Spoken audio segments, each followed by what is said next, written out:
Ryanair 2587 traffic is 10 o'clock tree miles at flight level tree 60 Airbus A20. And we do thank you for your attention. Once we have reached a safe and comfortable cruising altitude, your flight attendants will be throughout the cabin to offer you beverages of your choice, followed by our international flagship meal service. During the course of our flight, snacks and beverages will be available. If at any given point you wish to sleep undisturbed, we do ask that you kindly display all fastened seatbelts on the outside of all garments or blankets, so as your crew does do brief safety checks. And failure to see your seatbelt will result in having to awaken you for compliance. We thank you in advance for your cooperation.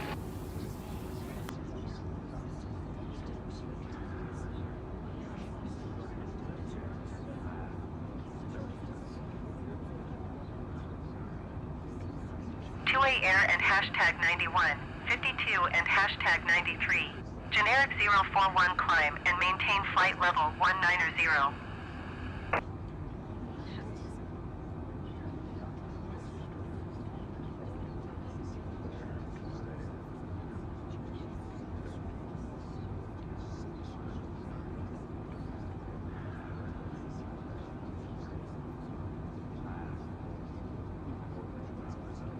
Air and hashtag 91. Ryanair 9er 252 climb and maintain flight level 390.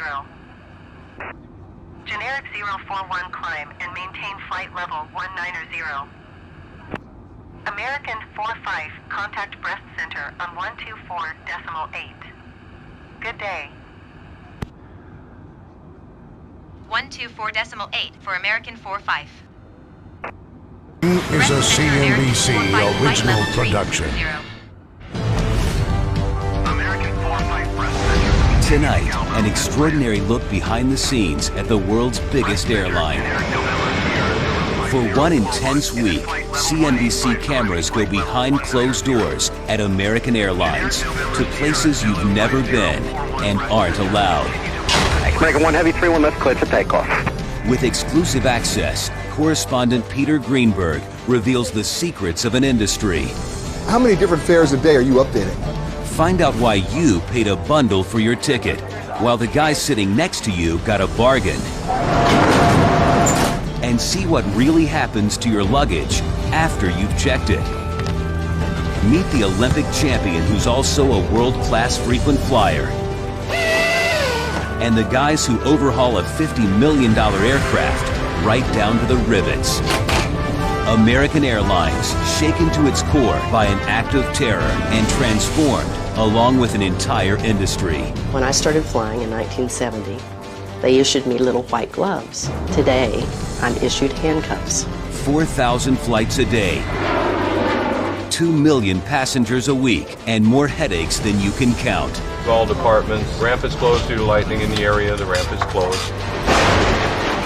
On a stormy night in Dallas, the flight schedule comes undone, and so do the passengers. They knew there was a problem before. They just took us up and drove us around Texas. From the cockpit to the corner office, get ready for one unforgettable ride. Lower the nose, lower the nose.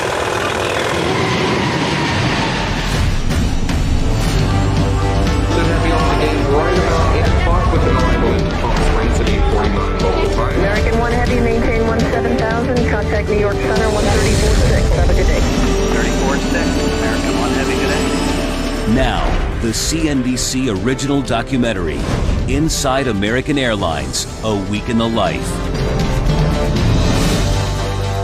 Here's correspondent Peter Greenberg. This is the American Airlines maintenance hangar at John F. Kennedy Airport in New York. It's where American fixes some of the nearly 700 planes in its fleet. And while the airline and its employees work hard to maintain the planes, they're also engaged in another effort, one that is nothing short of a life and death struggle. The nation's airlines are fighting for their very survival. Since 1978, nearly 150 of them have disappeared entirely, victims of mergers or bankruptcies. In the last 5 years alone, U.S. airlines have managed to lose a staggering $50 billion. That's right, $50 billion. Only one of the original legacy carriers has never filed for bankruptcy. That's American Airlines. And to see how American copes with this brutal business environment amid terrorism threats and cutthroat competition, We spent a week looking at a side of the airline passengers never see. We began our trip on a Monday morning on a flight that actually made American Airlines famous, the Transcon, from New York to Los Angeles. Welcome aboard. American 10 Heavy, turn right this intersection, taxi right, Papa. It's dawn on a Monday morning at New York's Kennedy Airport. Take a mile to ground, 121.9 into the ramp, so on. 6:35 a.m. Barely daylight, but the world's largest airline is already at full throttle. American Airlines Flight 10, the overnight red-eye from Los Angeles, is just arriving from its 2,200-mile transcontinental flight. Passengers may be bleary, but a small army of ramp workers is wide awake and scrambling, pulling out loose bags and 6 containers of cargo.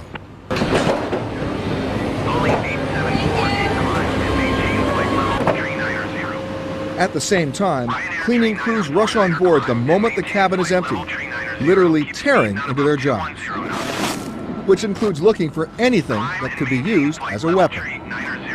There isn't a moment to lose. Traffic vehicle on the runway conducting a routine surface inspection.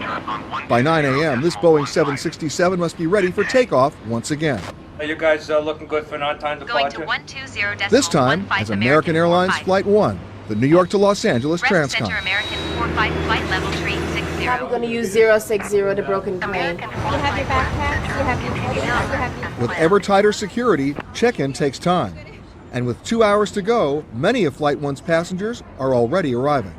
There's 6 of us, and we're going to California. We're going to Los Angeles to Universal, and then we're heading down to San Diego.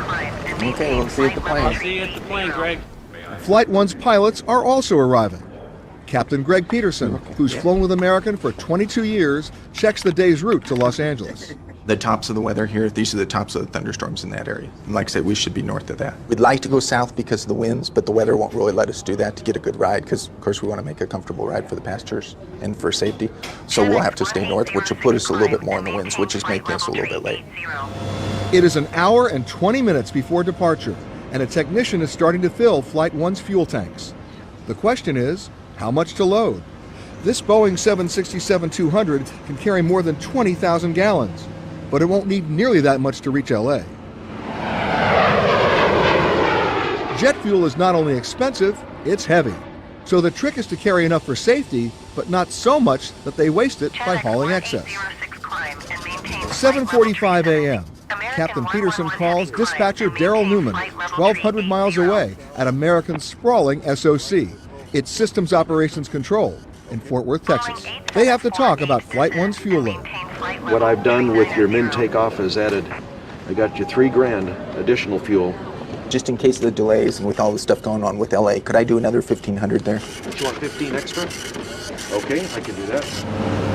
The final decision, Flight 1 will carry just over 10,000 gallons of jet fuel, enough to fill 500 minivans.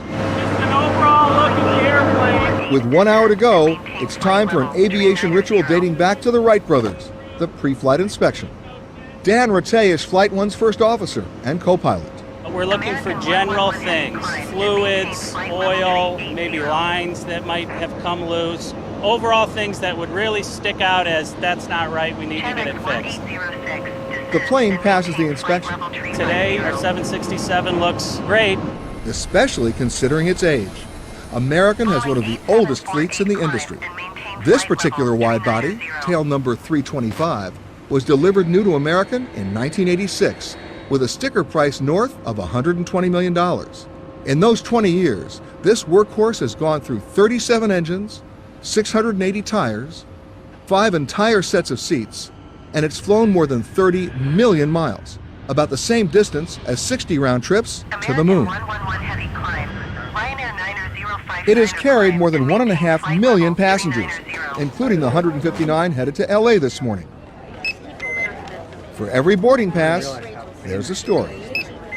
I'm going to San Francisco. I'm going to see my cousin, who I've not seen for about 50 years.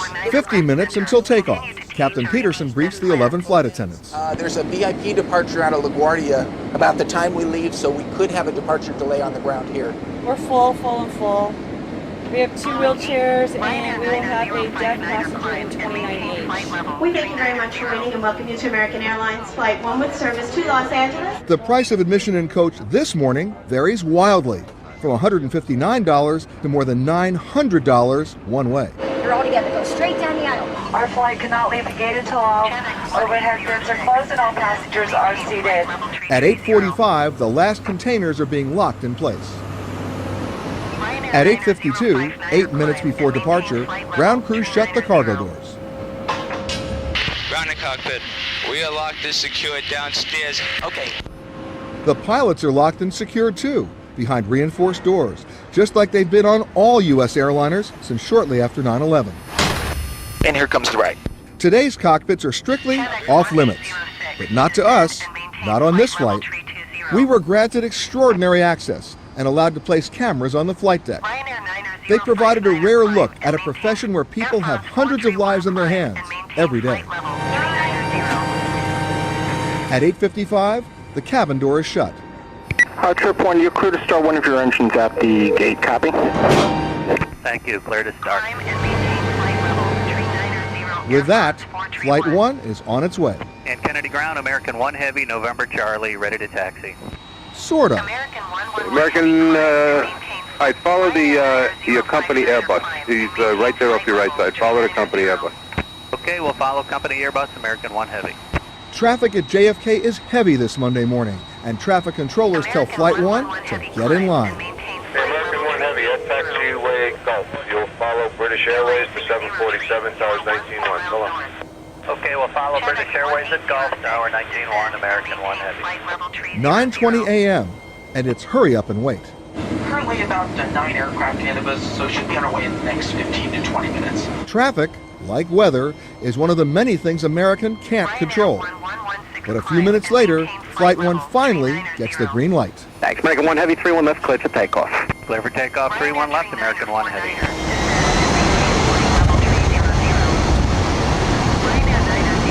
Captain Peterson opens the throttles, and 148 tons of aircraft go thundering down the runway.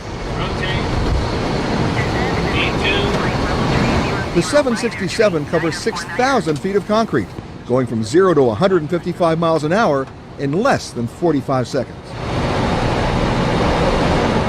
At 9:38 a.m., the 9 o'clock flight takes off. Over departure, American 1 Heavy. Good day. As it climbs, despite all the state-of-the-art technology in the cockpit, the plane is firmly in Captain Peterson's hands, and the autopilot is off. American 1 Heavy, direct Robbinsville, maintain 17,000. On Flight 1, a soft drink is the only free thing coach passengers will get. There's New York. Oh.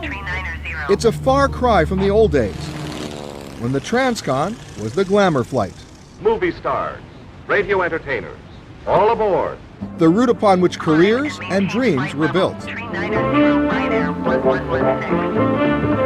All swathed in the heady romance of air travel. And yes, people even dressed for the flight. American once called them luxury liners. Not anymore. Want lunch today? Fork it over. I have the sandwich, which is $5. Turkey and cheese, or the muffin, which is $2. I'd actually pay a little bit more to get a decent meal on a flight, but it's kind of like, what's the point? There you go. The point is that flying has changed. Still a thrill to some, but for many, about as satisfying as a small bag of pretzels. We have very little loyalty to any one airline. Honestly, whichever airline tends to give me the best, per American 1 climber, maintain flight level 400.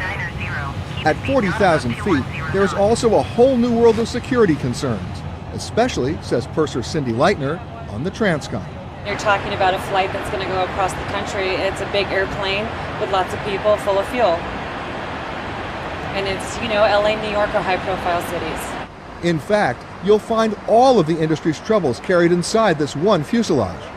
Crushing labor costs, cutbacks in service, and volatile fuel prices. It is a challenging, difficult world. And for one intense week at American Airlines, we saw it firsthand. And so will you. Fasten your seatbelts. It's already a bumpy ride.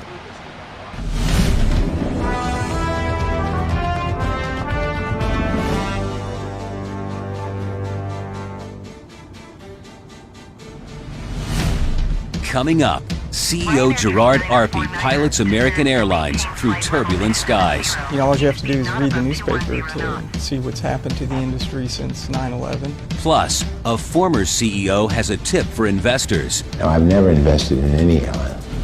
And then later on, storm clouds in the sky. The ramp is closed due to lightning. Mechanical problems on the ground. Yeah, it looks like you have to find a change of equipment for this one. A medical emergency in the air. All I have is a passenger with a rapid heartbeat. A tense night at Operations Control. Still to come as Inside American Airlines, A Week in the Life continues. Back to Inside American Airlines, A Week in the Life. At a tiny landing strip in Roanoke, Texas, 13 miles and a world away from the wide bodies parked at Dallas-Fort Worth Airport, here in the shade of hangar number 12, a weekend warrior tends to his pride and joy. But this has got the big motor, so you've got a big rudder on the back. It is a 1963 Piper Apache, a vintage plane that requires a certain amount of devotion and attention to detail, something its owner knows a thing or two about, since he happens to run the largest airline in the world. Gerard Arpey, civilian pilot, is chairman and CEO of American Airlines. I was always in these meetings where it was with engineers, pilots, people that knew a lot about flying, a lot about airplanes. I didn't know anything.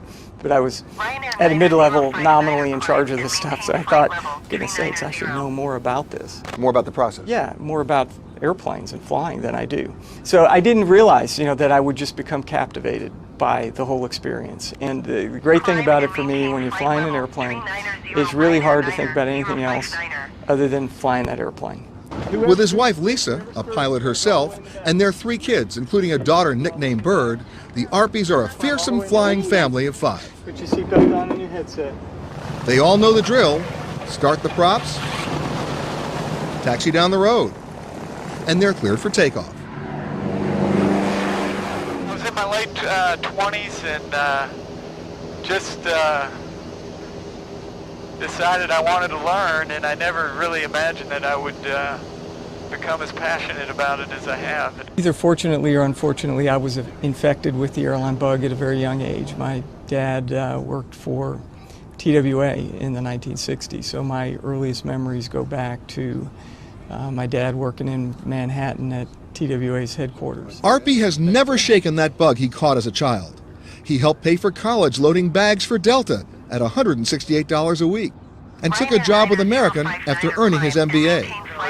We've been clear to land on 16 left, so we're going to... Now, 25 years later, he finds himself at the controls of a company in a troubled industry, trying to climb its way out of a tailspin. It goes back to that quote that's attributed to Richard Branson, that if you want to be a millionaire, start with $1 billion, open an airline, and you'll be a millionaire. Well, there's a lot of truth to that, unfortunately. I mean, this is a very tough business, and all you have to do is read the newspaper to see what's happened to the industry since 9/11, and over half of the carriers in this business have either gone bankrupt or bankrupt. Delta, United, Continental, Northwest, and U.S. Airways have all filed Chapter 11 at least once. American has been successful only by comparison. Though it earned a profit last quarter, it's lost a stunning $8 billion in the last 5 years. You're the only legacy carrier that's never filed for bankruptcy. And yet, other airlines have used the bankruptcy card once, in some cases more than once. You had that card, it was in your deck, and you came close. Well, Peter, let's think about bankruptcy and all the constituents. Your shareholders are wiped out. Your creditors receive cents on the dollar. Your suppliers often get a haircut in terms of the contract that you've entered into with them in good faith. The real winners in a bankruptcy are lawyers and investment bankers. But you can't blame the lawyers or 9/11 for all their problems. The airlines have flown in turbulence ever since 2 bicycle mechanics took to the dunes in Kitty Hawk in 1903. In 1925, the industry was saved when Congress allowed carriers, including American, to haul the mail. The jet age may have moved us faster, but airline costs soared as well. Fares and routes were regulated by the government, and airlines were protected almost as a public utility. Then, in 1978, commercial aviation changed forever. Airline deregulation turned the airline business into a market-driven industry, and size no longer meant success. Giants like Pan Am, Eastern, and TWA failed or were absorbed, and more than 140 airlines disappeared altogether. Well, a lot of people came into the airline business. Most of them promptly exited, minus their money. For 25 years, Bob Crandall was a senior executive at American Airlines and later CEO. Famously outspoken and blunt, Crandall believes the airline industry will never be able to consistently make enough money to cover the staggering costs associated with a huge workforce and multi-million-dollar planes. The industry hasn't earned its cost of capital since it was created in the late 1930s, and I don't see anything on the horizon that is likely to change that. Would you invest in an airline right now? No, I've never invested in any airline. Including your own? I'm an airline manager. Yeah. I don't invest in airlines. And I always said to the employees of American, this is not an appropriate investment. It's a great place to work, and it's a great company. It does important work, but airlines are not an investment. In the event that we get into a weather situation. Gerard Arpey is a realist, not a pessimist. And although he may be a disciple of Crandall's, their styles are vastly different. In an industry famous for egos and celebrity CEOs, the soft-spoken Arpey leads more with an outstretched hand than an iron fist. From my standpoint as the CEO of the company, I try to lead by example, and I don't think that's complicated. You just do the very best that you can. You try to do what's right in every circumstance, and I'm not the judge of my own credibility. I'll leave that to others.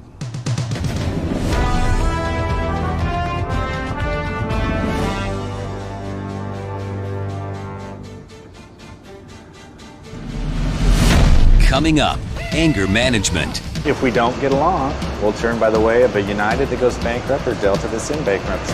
How bitter rivals formed an unlikely partnership to save American Airlines from financial disaster. That's next, as Inside American Airlines, A Week in the Life continues. Now, back to Inside American Airlines, A Week in the Life. This is the largest airline maintenance facility in the world.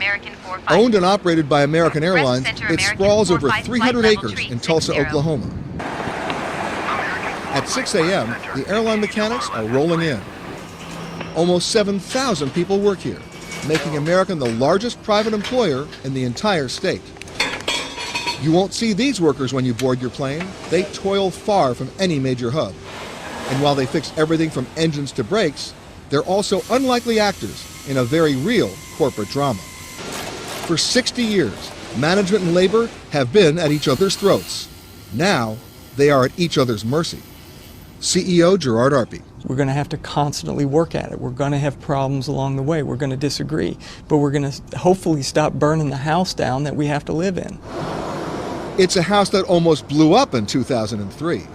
On the brink of bankruptcy, Gerard Arpey's immediate predecessor, Donald Carty, convinced all four of American's unions that $1.6 billion in wage and benefit cuts would prevent the world's largest airline from going belly up. Members of the Transport Workers Union, like Dwayne Garrison, voted to give up a week of vacation and 17% of their pay. And it made me nervous. I've got 3 teenagers at home, and that's a handful. That's an expensive handful. But even while Carty called for shared sacrifice, he had secret bonuses and guaranteed pensions waiting for his top executives. The hidden deal came to light right after the unions voted to make their cuts. When you guys heard that news, what was your response? Rage. Anger. I just heard a sigh over here. You stole from us. How can we even attempt to trust you anymore?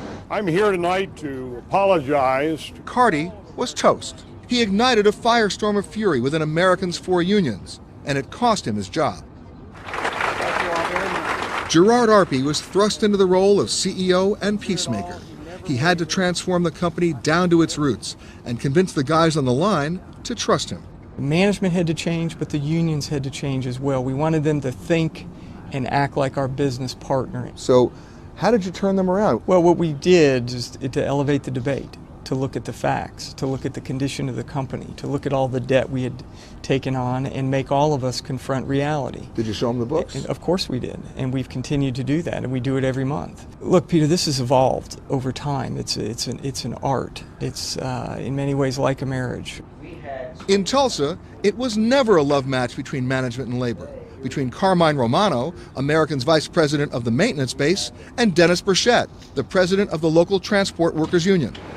But together, they took a leap of faith. No easy task for two longtime adversaries who were constantly at odds. How do you change your conditioning in management to say, okay, not just because I say it's so, but let's talk about it, right? That was the most difficult thing that I had to do. It was a shift from command and control to a mutual partnership. Let me correct something here. I'm just waiting for you guys to start punching each other. I love this. Go ahead. When Gerard came out with the turnaround plan, that didn't all of a sudden, hey, we got this turnaround plan, let's all get together and hug. Hangar 16. In meetings at the base, they may not be hugging, but they are making an effort to embrace their new partnership. There's usually a management guy with a collar and a union guy dressed in blue, presenting their business plan together. We need 100% commitment and backing from both the management and TWU in order to make this work. If we don't get along, we'll turn by the way of a United that goes bankrupt or Delta that's in bankruptcy. We have to. We have to, and I think everyone realizes that. Union guys like Mark Arnold are now working with management to be more efficient and productive without cutting jobs or outsourcing work. Arnold helped figure out that they could produce 2 of these fuel-saving tail cones for the MD-80 every week. They've got it figured down to about each tail cone costing us $35,000. Had we purchased it from Boeing, Boeing was quoting us $240,000. This is the first time Arnold was asked by his bosses what he needed to do the job, rather than being told. We set our own goals and decided what we could do, and through that, and because of that, we stuck with it. Bit by bit, the new attitude is working its way up from the floor. Dwayne Garrison knows those bits add up. A drill bit, $20. An end mill, $50. A reamer, $70. Mechanics used to throw dull tools away. Dwayne and his co-worker Jack Hood put a stop to that. We like to think that if it cuts, we can sharpen it. They sharpened 41,000 tools last year alone and have saved the company nearly $1 million since 2003. It adds up, and it adds up in a hurry. But convincing all 6,000 union mechanics here to work harder and smarter and better with management remains a real challenge. Even 3 years after the Carty debacle, the bitter taste remains. How, in God's name, with that kind of a rift, after you gave back $1.6 billion, if you look at the whole company, could you trust management again? Don't look at him, look at me. Time. It's a work in progress. Building trust is perhaps the most difficult overhaul underway here. But Warren Backward and his co-workers are beginning to believe they have a hand in their future. We're making money with these airplanes, saving money, actually. It drives us to keep doing what we're doing. Union outrage brought down Donald Carty, who did not respond to our request for an interview. But this group has higher hopes for the leadership of Gerard Arpey. If you met with him today, what would you say to him? I would tell Mr. Arpey that he's doing a wonderful job. There's light at the end of the tunnel. Keep doing what you're doing. Don't forget the little guys. And don't forget us little guys. Some might say the relationship between the Transport Workers Union and the management here in Tulsa is a marriage of necessity, perhaps one of survival. But the relationship between management and the Pilots and Flight Attendants Union, let's just say the wedding invitations are not yet in the mail. Americans' flight attendants have yet to turn the corner in their relationship with management. They remain frustrated after voting to surrender a chunk of their salary back in 2003. It was probably the hardest vote they had ever done in their life. They weren't voting in favor of gutting their contract. They were voting against bankruptcy. Tommy Hutto Blake is the president of Americans' Flight Attendants Union. She's trying hard to convince her rank and file to temper their anger with management and, together with other unions, work with Arpey. They even traveled with him to Washington, management and labor, hand in hand, to lobby Congress for pension reform. We are working. I can't tell you how many times the congressperson on the other side of the table is sitting there going, now wait a second, let me get this straight. You're management and you're labor, and you're here together. Thank you for your attention. But the relationship between management and organized labor still has its share of troubles. There are issues that we have to agree to disagree on. And one of those is the hot button right now, and that's executive compensation. Executive bonuses were awarded once again last January, more than $100 million worth to the company's top 973 executives. Pilots took it as a slap in the face. American pilots fly fewer hours per month, on average, than pilots at any other airline, adding to labor costs that are already the highest in the industry. The pilots union was looking for ways to boost flying time, but then it cut short those efforts when executives took those bonuses. Captain Ralph Hunter is president of the Allied Pilots Association. It wasn't labor that took this train off the tracks. It wasn't labor that got away from the shared sacrifice, shared reward idea. We're just saying, us too, our turn. If you're going to participate in that level of recovery, then you should expect the pilots of the company to do the same. One of the big incendiary issues, which comes as no surprise to you, is bonus again. Well, we have equity-based compensation at American, just like every company in corporate America, and our stock price has increased very dramatically over the past few years. So our executives have reaped the benefit of that. My job is to try to do what is right based on the market, and it's not all bad that the stock has done as well as it has. Hey, Mary. Arpy received a 23% raise this past spring, bringing his base salary before stock options to $650,000 a year. Relative to your competitive CEOs at other companies, I'd have to say you're probably underpaid. Do you agree with that? You can leave a donation on the way out.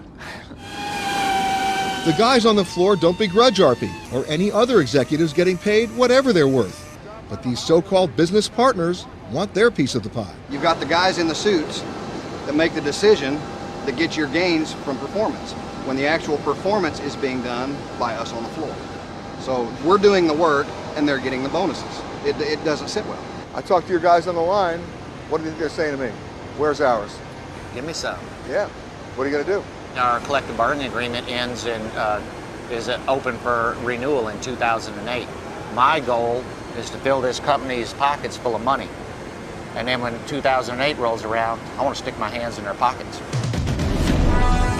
American 45 contact Manchester Center on 118.775. Good day. Coming up, one of the enduring mysteries of air travel finally explained. The lowest one-way fare is $129. That's $1,025. Why you paid a bundle for your ticket, while the guy next to you got a bargain. That's next, as Inside American Airlines, a week in the life continues.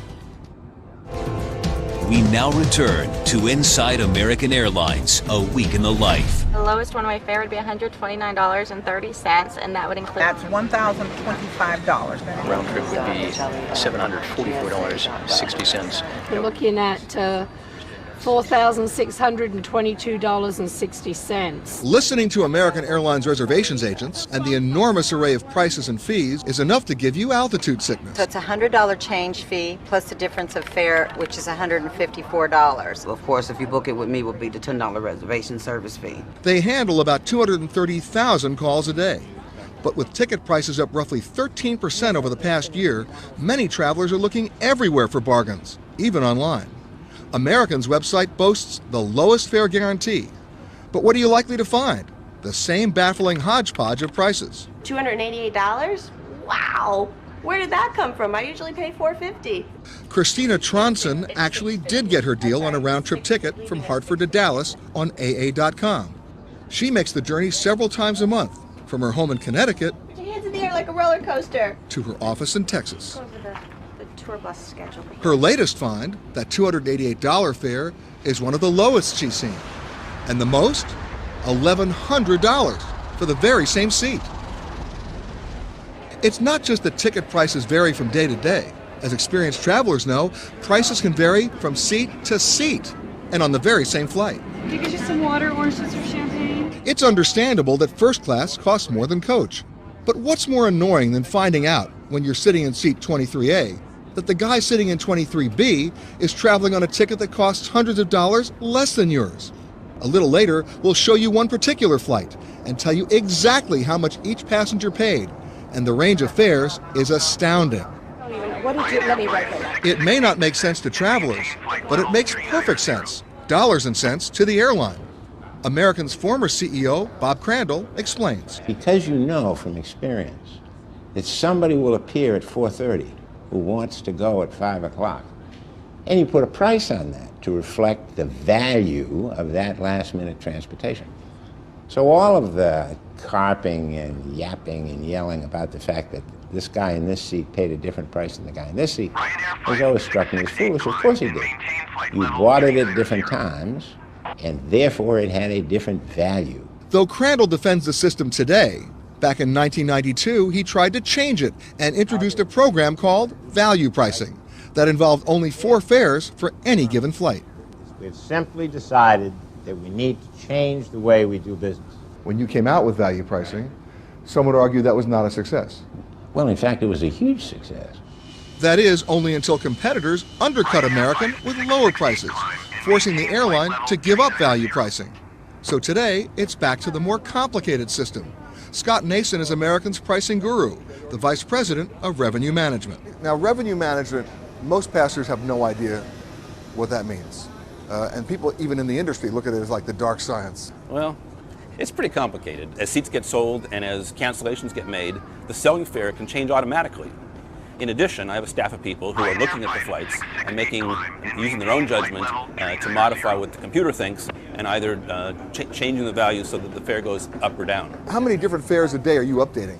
We would typically change tens of thousands of fares in a day. Well, the best fare we would have would be $158.60. It's a complicated system encompassing American's 2,200 flights a day, as well as another 1,800 daily flights from its regional service, American Eagle. Like a lot of carriers, American uses a handful of major cities, or hubs, as connecting points for all of those flights. And the airline's computers will set some seats aside for passengers making connections through those hubs. It's those long-haul passengers that are the airline's bread and butter. We may say DFW to Austin is sold out, but if you want to go from London to Austin, that same DFW to Austin flight is still available. You might hold back some of those seats because of connecting passengers. Yes, we are consciously avoiding selling short-haul local if there's any reasonable chance that it's going to displace longer-haul passengers who need that connecting spoke. To get a better idea of how American works to maximize its revenue, just take a look at American 2412, the same flight Christina Tronson takes from Dallas-Fort Worth to Hartford, Connecticut. You're going home. I'm going home. I'm going back to Hartford. And happily so. Yes, very much so. Like many of American's planes, Flight 2412 is full. In fact, it's oversold. If there are any passengers that can take a flight departing here at 5:52 in exchange for a $300 travel voucher, thank you very much. Overselling is a common practice aimed at assuring that no seat goes unsold. Thank you, sir. And now there are even more of those seats to sell. On its 737-800s, like the one we're about to fly, American has squeezed in 6 extra seats since doing away with its More Room and Coach campaign. We'll have more room for more coach passengers than any other airline. CEO Gerard Arpey says they had to add more seats because they couldn't make up the revenue without them. What we found was people weren't willing to pay that extra $15 in coach. So now it's less room in coach. Well, it's comparable. It's comparable to our competitors. So less room in coach. Equal room to the other guys. Equal room to the other guys. At this time, I invite our first-class passengers to board. But let's get back to ticket prices. Working with American, we were able to figure out how much each coach passenger on Flight 2412 paid for his or her ticket. Aside from the 9 passengers who traveled on frequent flyer miles and the 1 employee who flew free, the disparity in what people paid to fly was amazing. 10 passengers paid less than $50. 53 paid between $50 and $100. 30 between $100 and $200, 16 paid between $200 and $400, 6 paid between $400 and $700. And guess what? 5 paid upwards of $700. People like Matthew DuPont, who booked at the last minute. It's a lot of money. And Morgan Smith paid just over $800, the highest price in coach. In fact, higher than anyone even in first class. I'm lucky. I'm just happy to be on the plane going to where I'm going. That coming from a man who paid 8 times more than the guy sitting right next to him. He got a deal for less than $100. This is what American calls simplified pricing. But with 66 different fares on Flight 2412 alone, it seems pretty complicated to us. Yeah, we're at 40 miles from the airport, like our flight attendants, please prepare landing. Thank you. Aboard Flight 2412, passengers are looking forward to their arrival, and American's bean counters are already calculating how much the airline made or lost on this flight. All told, Flight 2412 brought in $26,400 in tickets, excess baggage fees, freight, liquor sales, and other revenue sources. When you subtract the $18,000 it cost the airline for fuel, maintenance, pilots, and flight attendant salaries, and other expenses, Flight 2412 was a winner, earning $8,400 for American. Though it might not sound like much, it's actually a pretty good profit for a single flight. But what's a trip from Dallas to Hartford worth to passengers? That depends on what's waiting for you when you get there.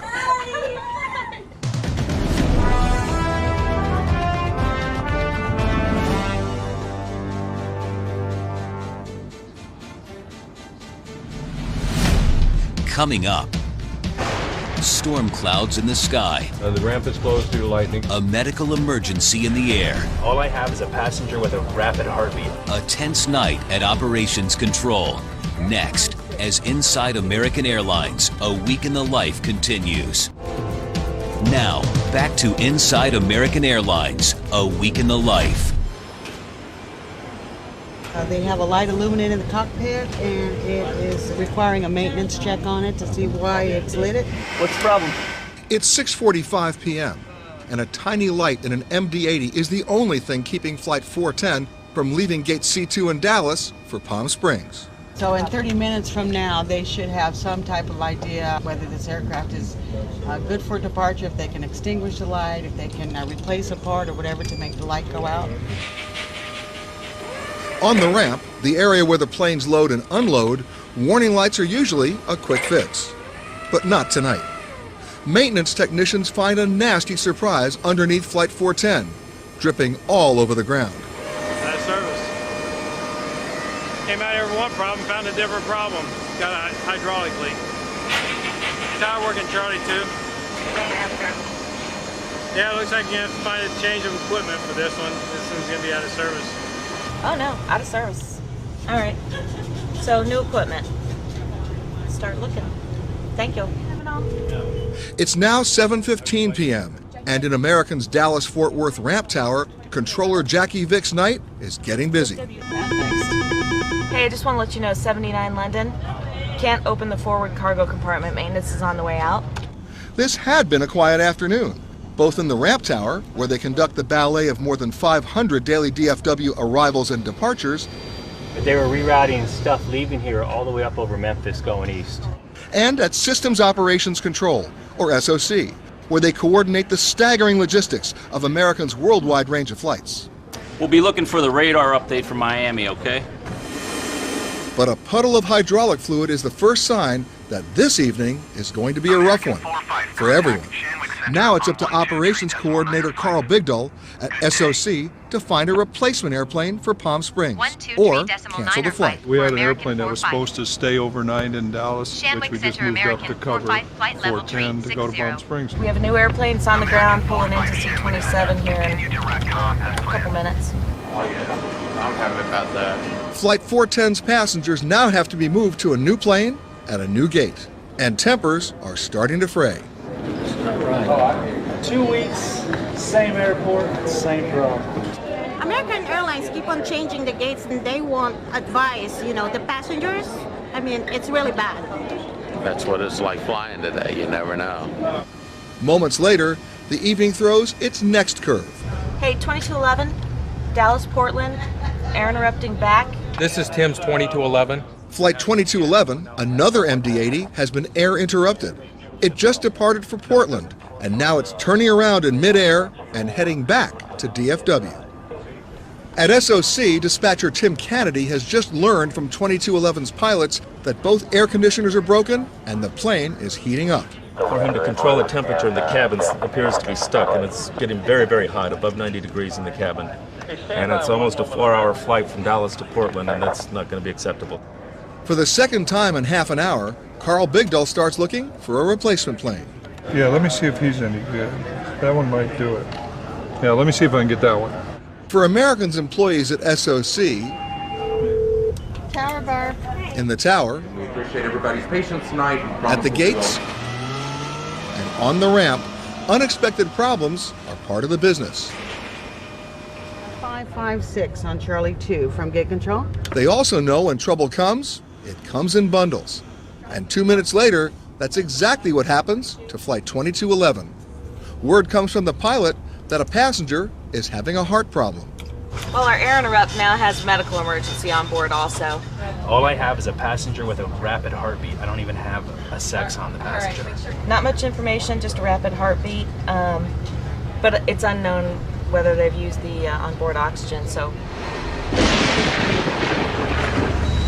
Oh no!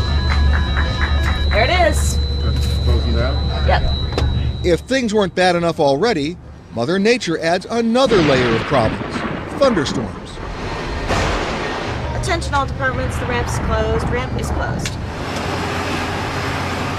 At the first sign of lightning, ramp workers are ordered to take shelter, and all activity around the gates comes to a complete halt. We have one cell that has developed right on the north edge of the airport, so they've shut down the ramp for lightning. Terminal A, zones 1 and 2, all departments. The ramp is closed due to lightning in the area. The ramp is closed. Now things will get backed up because we can't load the aircraft or unload the aircraft that are actually on the ground. Thunderstorms have also closed all but one of DFW's runways.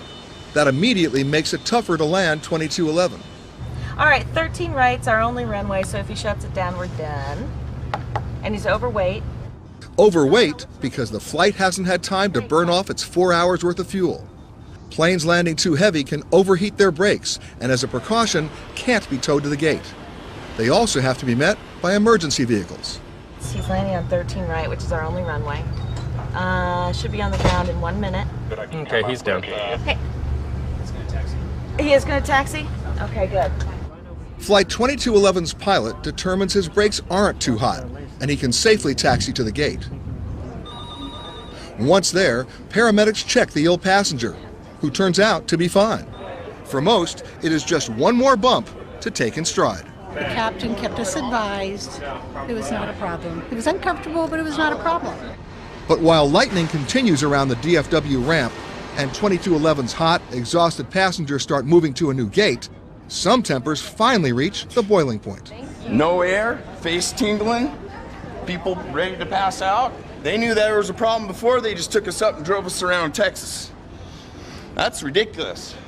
I just want y'all to know that that stewardess told that captain 3 times before we left that the air was not working, and twice when we got up in the that it was not working.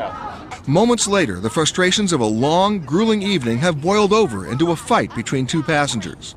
The police and the captain tell them they will not be permitted to board the replacement aircraft. And I reacted a way that I shouldn't have. I understand. Unfortunately, the fallout is this, that we're both going to leave you, we're all going to leave you here, and we're going to go to Portland, and there's plenty of flights tomorrow, and they'll accommodate. Isn't there another flight tonight or something? I don't think so.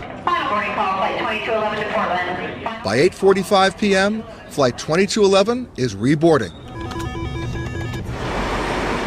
The ramp has reopened, and the storms have passed, for now. Think it costs a lot to fuel your SUV? Try filling this tank. We can save $100 million, $25 at a time. How some small changes at American Airlines wound up saving big bucks. That's next. But first, he swears it's true. Robert Crandall tells a story about how he cut costs when he was CEO of American Airlines. True story. We were doing a budget in a very small Caribbean island. And there's very little flexibility in cost, and so I'm sitting there with the general manager. I did every station budget every year for 10 years. I'm sitting there and I say to the guy, you got to find a way to cut costs. He said, I said, well, what's this guy do? That's the night watchman at the warehouse. I said, okay, let's try this. Why don't you put him on 3 nights a week?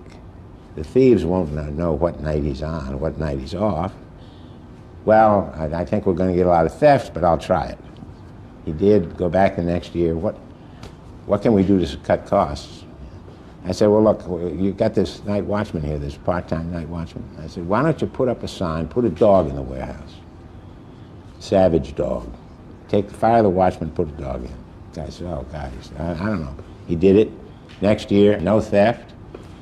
I said to him, "What are we going to? We got to save some cost here." He said, "There's nothing left, Mr. Crowley." I said, "Put the dog on part-time. Put the dog in there 3 nights a week. They're not going to know what night he's there." Finally, the last year I go back and I said, "Well, we got to save some cost." He said, "Here's what I want you to do. Take the dog. Don't feed him all day. Make him mad. Get him growling and snarling and record it. And put the recorder in and get rid of the dog." And he did, and it worked. That's a true story, and happened just that way. Inside American Airlines, a week in the life continues. This straw-colored liquid is the single most precious substance at American Airlines. Without it, no planes fly. Without this smelly stuff, no passengers, no jobs, no business at all. This is jet fuel, a form of kerosene called Jet A. It's now the largest expense in American Airlines' budget. Why? Well, if you think your car is a gas hog, fueling some jets is like filling up 2,000 SUVs. And can we talk mileage? How about less than 1 mile per gallon? This sound, jet fuel in the pipeline, costs Americans $7 billion a year. Back in the days of cheap oil and gas, jet fuel was also cheap. Like SUV owners, airlines filled the tank to the top and took off. But the price of oil also took off, tripling since 2001. That nearly pushed the company over the brink of financial disaster. Desperate, American gave a new assignment to a battle-hardened senior pilot, Captain Steve Cheelander. Cheelander came to American after retiring from the Air Force as a squadron commander and member of the Thunderbirds precision flying team. They said just follow the fuel process wherever it goes within the airlines and try to figure out ways to do fuel conservation. Break it down for me. The thing that impressed me the most was how much weight we carry on the airplanes and how much it costs to carry that weight. More weight burns more fuel. So Cheelander put the airline on a weight loss diet. Morning. Among the first things to go were all those multiple copies of Time, Newsweek, and Golf Digest. You made an exception for the American Airlines in-flight magazine. Well, as a matter of fact, American Way magazine has to justify its existence each year. They come to us and ask us how much it costs in fuel to carry American Way magazines on all of our flights. They tell us what the revenue is from advertising and so forth on American Way magazine, and it has to justify the cost. After the magazines, Cheelander and his team began chucking all sorts of weight off the planes. Ovens that we don't use anymore, catering weight. We looked at all these airplanes and we said we carry potable water on them. Do we always use 100% of the water that's in those tanks? You know, it's to make coffee, it's to wash your hands in the lavatory, things like that. The answer is no, and we determined that we don't even use half that water on our domestic flights. And we stopped the weight at, or the water flow at 75%. That's 100 pounds on a Super 80. Reducing the weight load by just 100 pounds per plane saves 1.4 million gallons of fuel every year. And that racks up to $3 million. $3 million for magazines, $3 million for ovens, $3 million for water. Pretty soon you're saving some real money. What I learned was that we can save $100 million, $25 at a time. That became the company's mantra. No detail was too small if it saved money. They even calculated the cost of a cup of coffee. When they come up and ask the cockpit crew to give them some water pressure so that they can brew coffee, well, you know, I explained to the flight attendants that coffee is going to cost probably about $25 a small styrofoam cup. That coffee is more expensive than Starbucks because to brew it, when on the ground, you have to use a mini jet engine called the auxiliary power unit. It burns jet fuel too. Now pilots are encouraged not to use auxiliary power. After they land, they plug into ground power instead. Times thousands of flights a day, it's another multi-million-dollar savings. And then if we have what our starting fuel was, then we can tell how much fuel was on board. Sharon Wieland and other operations engineers began to measure the fuel efficiency of every single tail in the fleet. They discovered something almost counterintuitive. One of the biggest sources of weight in the jets was the weight of the jet fuel itself. Wieland found that more than 1/3 of the flights were being overfueled. And it was costing millions because you have to burn jet fuel just to carry jet fuel in your tanks. You know, the fuelers were just, it was either bad habits or legend or whatever that you had to put on a little bit more fuel. So a lot of it was just strictly education. We just said, here's the fuel slip, here's how much we want you to put on the airplane. Now, put that amount of fuel on the airplane. And there's more. To save fuel, jets now taxi on one engine instead of two. And pilots even ask passengers to pull down the shades to help cool down the plane. Since you started, how much money have you saved this airline? We've got a run rate somewhere in the vicinity of around $200 million a year. Saving fuel is one part of the story. The other part is buying it cheaply. The airlines are huge buyers. They try to save money by betting on future oil prices. If the cost of a barrel of oil goes up $1, the cost for the airline goes up $80 million a year. So using a financial technique called hedging, they try to make deals for next year's fuel at this year's prices. All the airlines do it, but some do it better than others. You're an oil bookie. Well, you're hedging. You're rolling the dice. Well, you're betting that oil prices are going to go up, and then when the time comes to settle the bet, if prices went up, you pay me, and that lowers my fuel bill. If prices go down, I pay you. Which is fine, as long as there's someone who'll take your bet. But American was broke in 2003. And when I went looking for somebody to bet with us, they said, well, if you lose the bet, how are you going to pay? And I didn't have a very good answer to that. So American had to buy its jet fuel at the market price. And that price was going up, up, and away.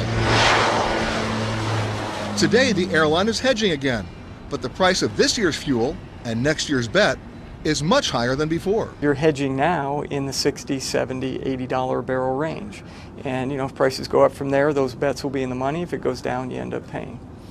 In this risky and highly competitive game, most other airlines are paying the same price as American for jet fuel. But there is one big exception. Southwest Airlines made a smart and lucky bet just before oil prices shot up. It's now able to buy oil at under $40 a barrel. ARPI is looking forward to the day those Southwest contracts expire, and all the airlines will again be on a level runway. So sooner or later, reality knocks on their door. Correct. And you'll go, hey, hey, hey, hey. You ever do that in this business, you get your head handed to you. That's what I've learned.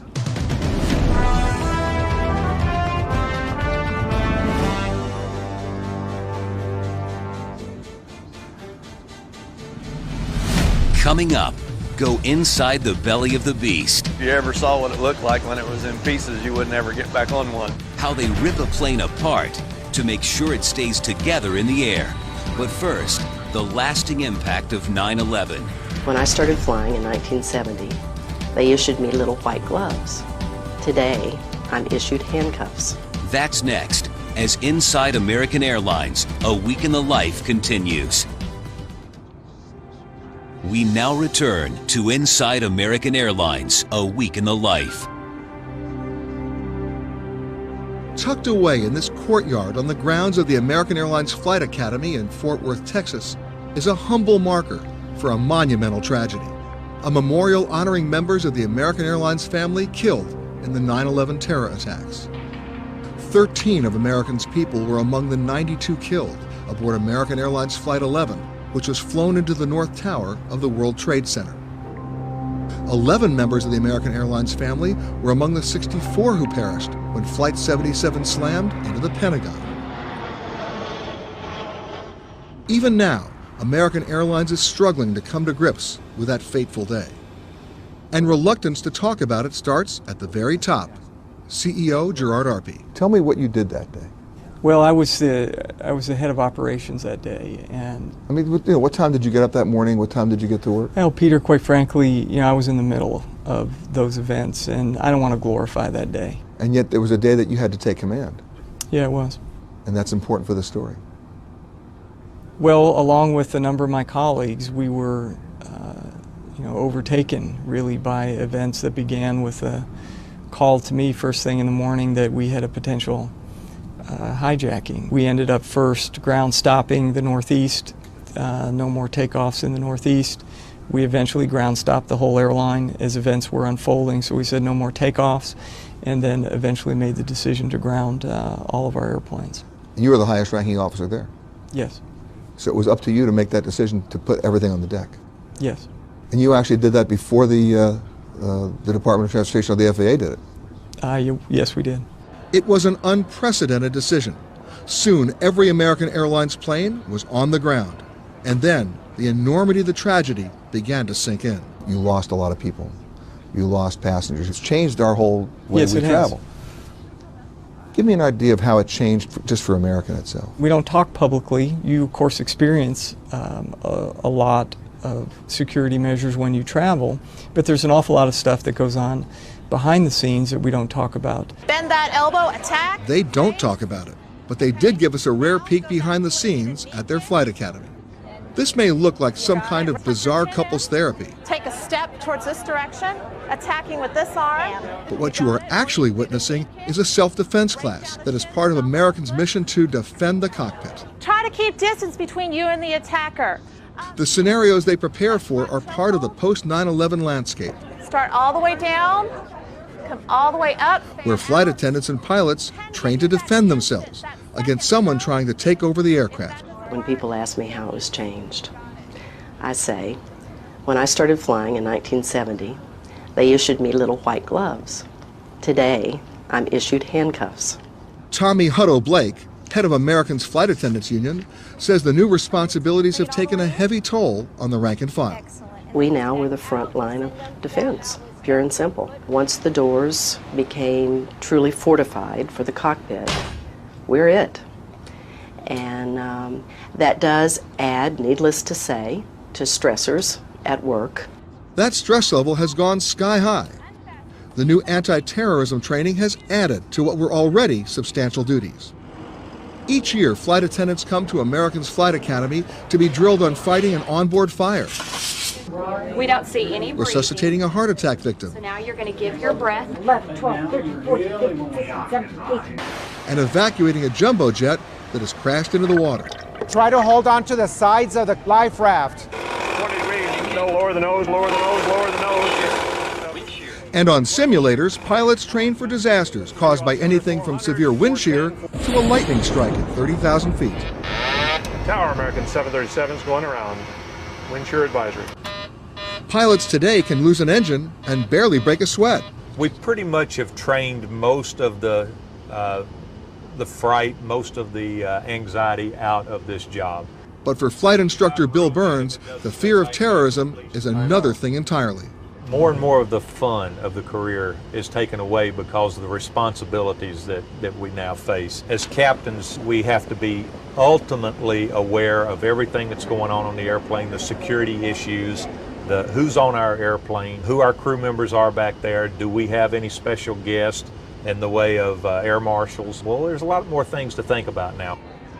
Air travel has changed for all of us, but most profoundly for the men and women who would be the first line of defense if the unthinkable happens again.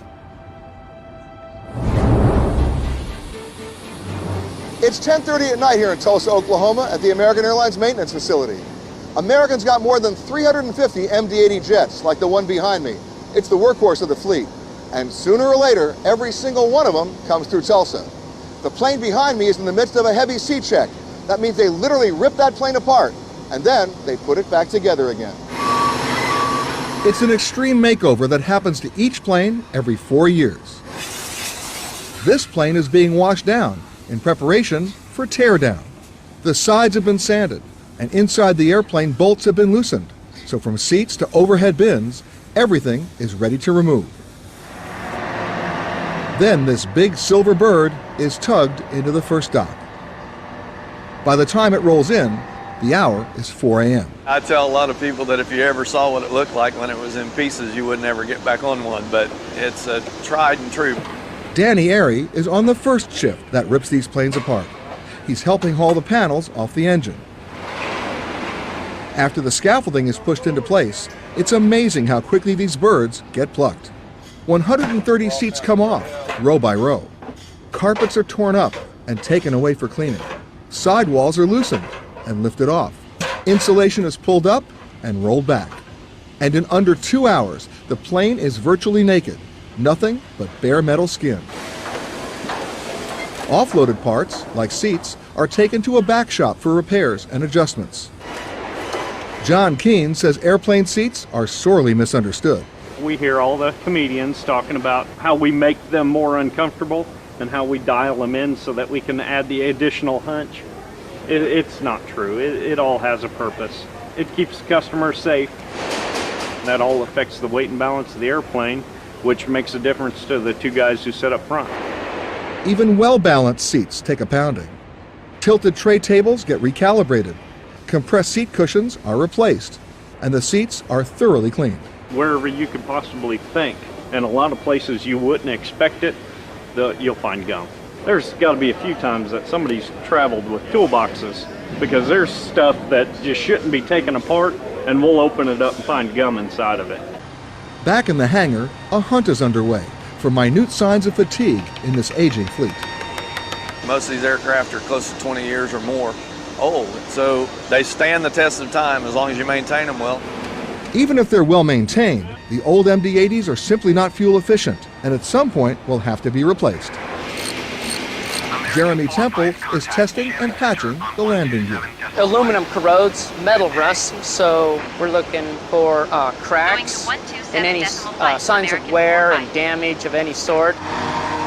These hulking 60-ton machines are pushed and pulled through a delicate choreography. As the first plane glides in, 3 more planes slide down the line in a system they call pulsing. There's 2 ways you can do this. You can either pulse your people or you can pulse the aircraft. And we decided on moving the aircraft from station to station rather than moving the people from station to station. They adopted this assembly line, or pulse line, less than a year ago in an effort to overhaul the way they do overhauls. While the number of workers was cut by 40%, the pace has sped up. We've been trying to cut down from what took 18 to 20 days to do to 12 days. They're not just trimming the time, they're also trimming the cost. A heavy check that used to cost well over $1 million is now closer to $700,000. They've done so well, other airlines are beginning to ask American to overhaul their airplanes. That's why on the tarmac in Tulsa, you'll see tails from as close by as Nevada and as far away as Brazil. As we can prove to the rest of the world that we can do maintenance better than anybody else, and we can get it to you cheaper, then we're going to start to get more outside work. Back at the second dock, they're working on planes that have more corrosion than they usually see, and it's slowing them down significantly. Greg Cummins is painstakingly replacing seat tracks that were eaten away by spilled coffee and soda. It's challenging. I mean, you might spend 30 minutes putting one bolt in. It's like working a puzzle. During the 6 days or so that a plane is in the second dock, every aging piece of that machine will be replaced or repaired. They put the flight controls back on and do all the rigging and all the repairs. The plane is filled with more than 200 miles of wiring that you will never see. And John Richards is inspecting each bundle inside the cabin for wayward metal filings. And we sit there, and as the aircraft flies and we have vibrations, it would work into the wire and create a short by doing that. During the overhaul, the landing gear is replaced, 110 new cabin windows are installed, 50 overhead lights are changed, and other parts of the plane are returned from the repair shops. Lynn Sipes is hanging the revamped rudder. It's sealed where no moisture can get in and can contaminate it over time. So when it's left, it's lubed, it's ready to go, it's tested, it's rigged out, so it's ready to fly. Even after being completely reassembled, the plane isn't yet ready to fly paying passengers. Mark Doyle is a crew chief for the avionics team at the 4th and final dock. We are basically trying to clean up anything that was left over, troubleshoot any problems that we still have. Terrain awareness. While Doyle is checking the airplane's computerized systems, Fleet Services is giving the cabin interior the white glove treatment. Flight attendant seats are covered, ready to go. Looks good. The plane isn't released back into the American Airlines fleet until a flight crew takes it out for an extensive test flight. There are some things that you'll never know until you're in the air. So these pilots will take it out and they'll actually test fly it, no passengers on. They do, however, take a mechanic with them to troubleshoot. It can be a 3-hour roller coaster ride. You have stalls where the nose of the airplane will actually fall out of the sky. I mean, they do a lot of flight control checks. I don't really know how to tell you. You'd have to experience it. By the time an MD-80 returns to the sky, these mechanics would stake their lives on the job they've done. Anybody out here will tell you that they would put their own family on those planes when we get through with it. We have good employees that care about what they do.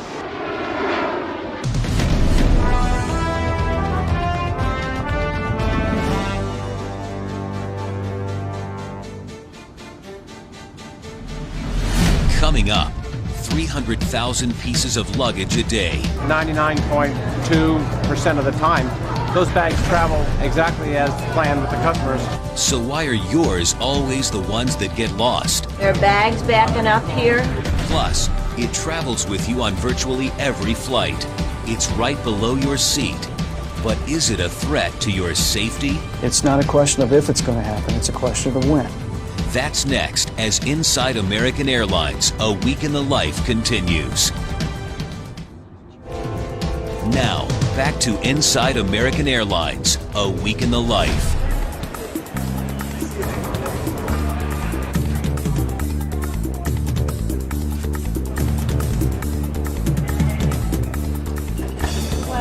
Three more? No.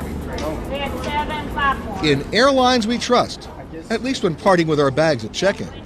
Confident they'll be waiting for us on the other end. With tighter security constraints for carry-ons, travelers are checking more bags when they fly. That means luggage is piling up, especially at airline hubs like American's Dallas-Fort Worth. On an average day, American Airlines handles almost 300,000 pieces of luggage. And whatever your experience has been, they boast of an almost perfect record. Bob Glazer runs American's baggage operation at Dallas-Fort Worth. Probably to the tune of 99.2% of the time, those bags travel exactly as planned with the customers. 99% sounds pretty good, but what that means is that something still goes wrong with 2,400 bags every day. And we know what you're thinking, it's always your bag. Oh, you got an extra What's bag. amazing is that any bag makes it on the plane on time, considering that after you leave it at check-in, it takes a journey through tunnels, down beltways, through security screening before finally making it to the ramp for loading.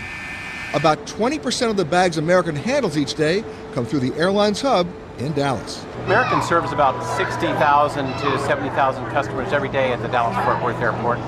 And typically, each customer has in the past checked about one bag on average. 2/3 of the bags handled by American at Dallas-Fort Worth are transferring to connecting flights, making for a constant time crunch. When customers have more than 1 hour connect time and we can use the baggage system to help transfer the bags, the guys input the bags into this system and it's sorted through the system and taken out to the appropriate gate. 800 miles to the north, at Chicago's O'Hare, over 15 miles of track carry between 30 and 60,000 pieces of luggage every day. Starts at the ticket counter, goes to the piers, through the system. Here's the system. Bags are routed down 20,000 different shafts to one of 40 piers, all watched closely at this multi-monitor control center to avoid hiccups. There are bags backing up here. There's a jam right here that I just called out to the mechanic. The mechanic will go down and clear this jam. Seems simple enough. American likes to think so. But what about lost bags? Delayed bags? This is why everybody needs to be at the airport early. American says that one reason for the snafus, passengers just don't check in on time, or there's a misconnect at the hub. The most typical occurrence would be during the connection at the hub.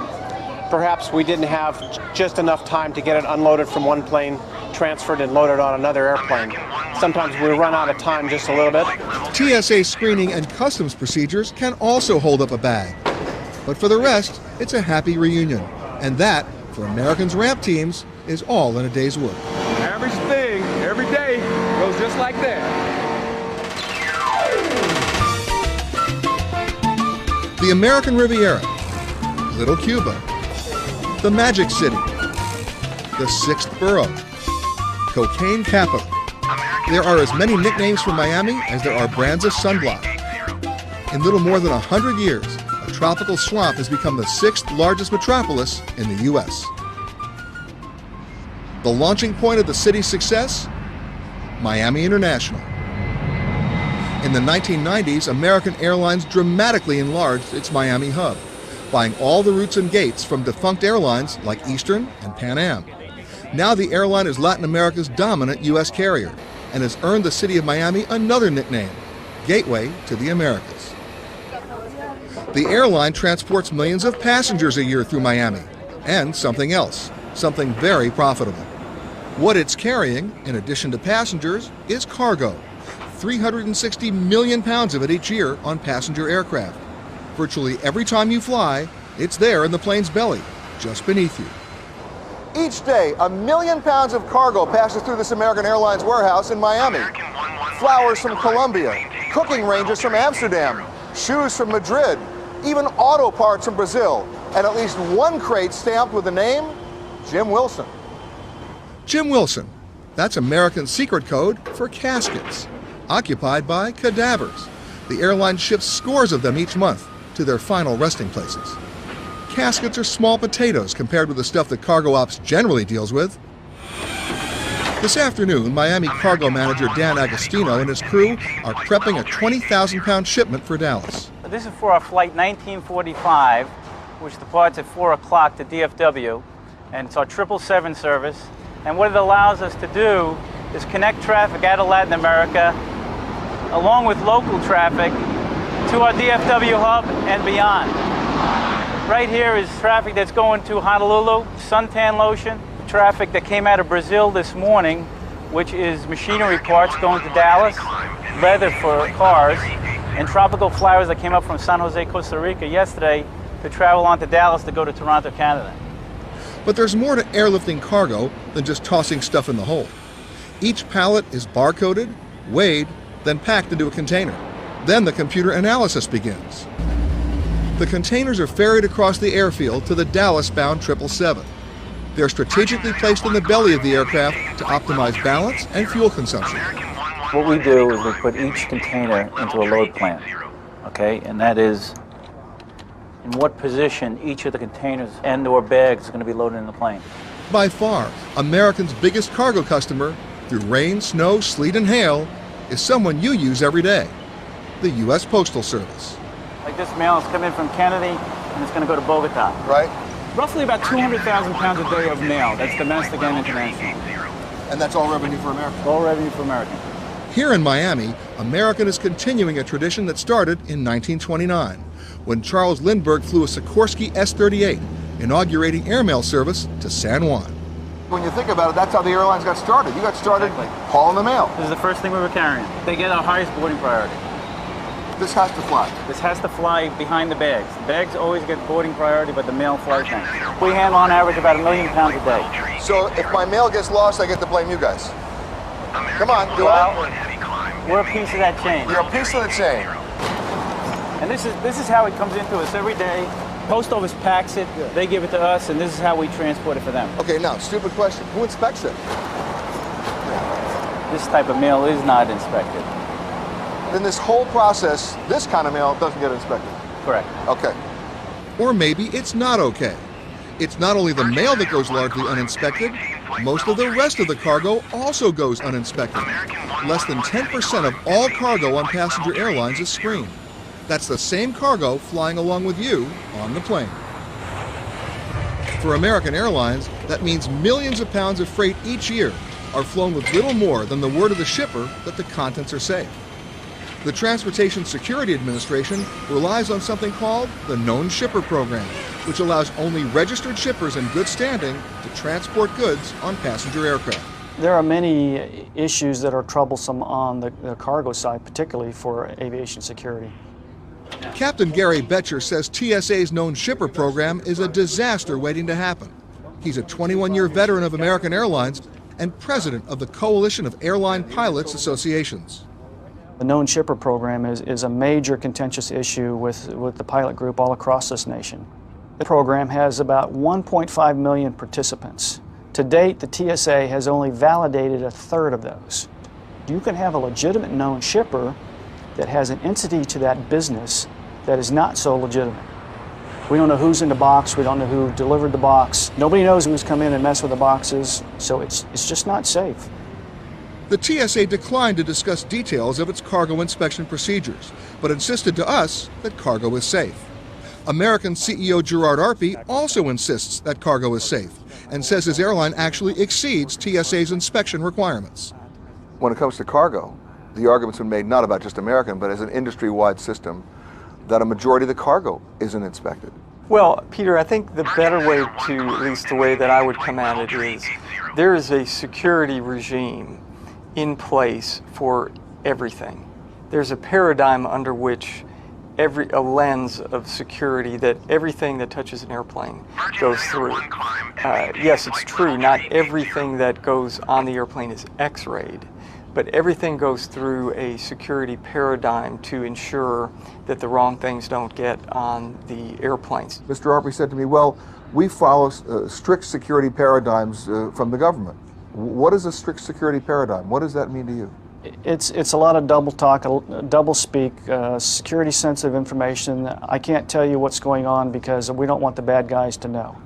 We don't have a risk-based assessment of cargo in place today because the airlines, the cargo carriers, don't want to slow down the inspection process for the millions of pounds of cargo they move nightly. It's not a question of if it's going to happen, it's a question of when. And when the system fails, we're the ones who die.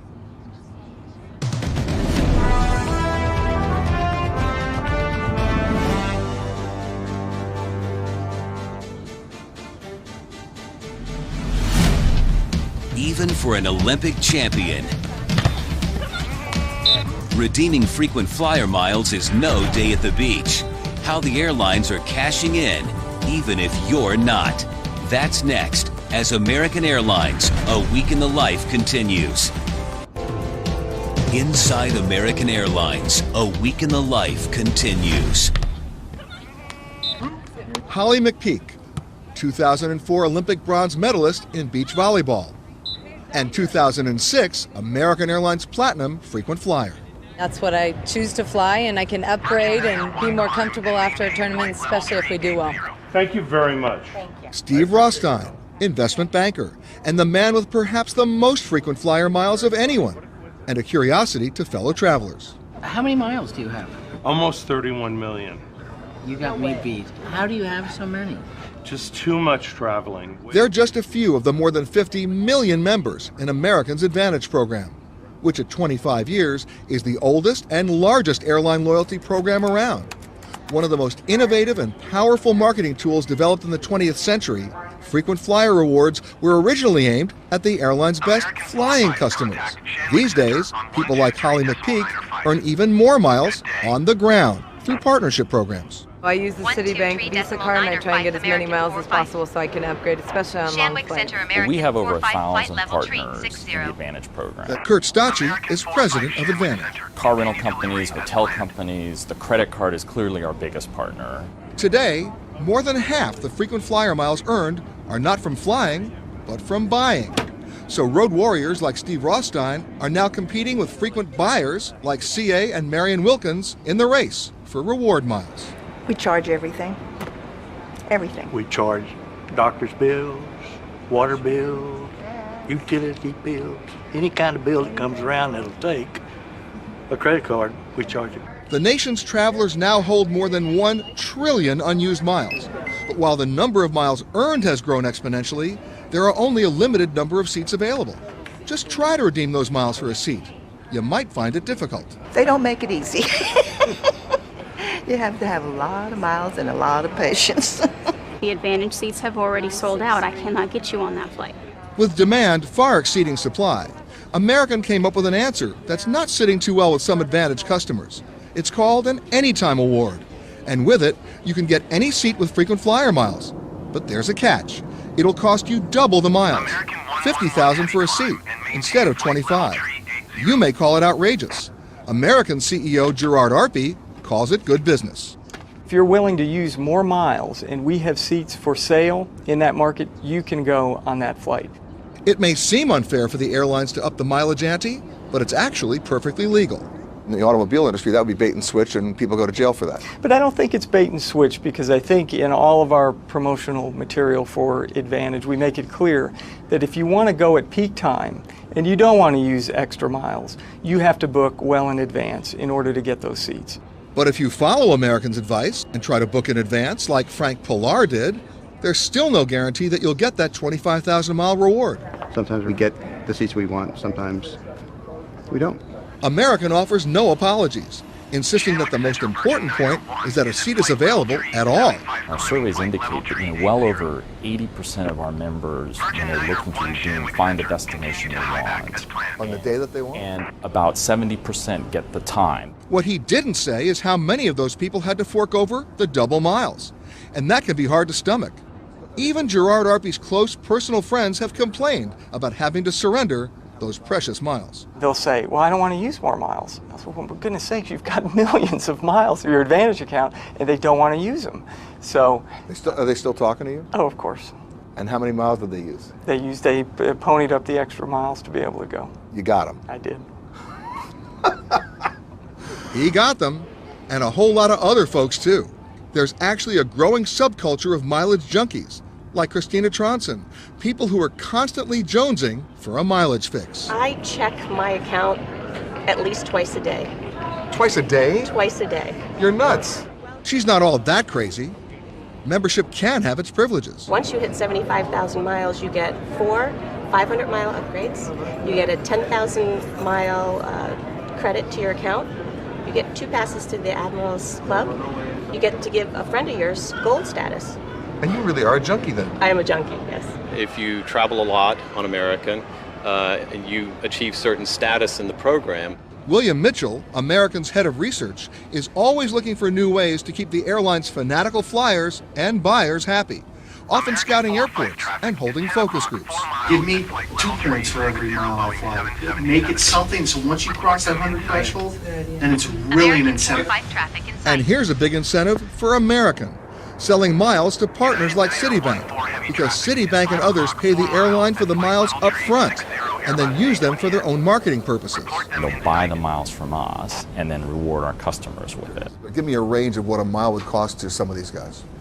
I can't give you that information. Oh, you'd have to kill me there too. That is highly proprietary. The fact is, it's a huge windfall for all airlines with partner programs. They collect more than $3 billion each year.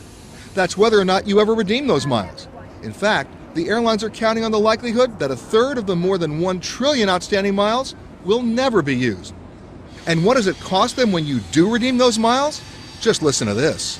So that the actual cost of American of redeeming a 25,000 mile award, assuming I'm not displacing a revenue passenger, was basically $10. Yeah, our variable costs, said differently. Yeah. That's not a bad business to be in then.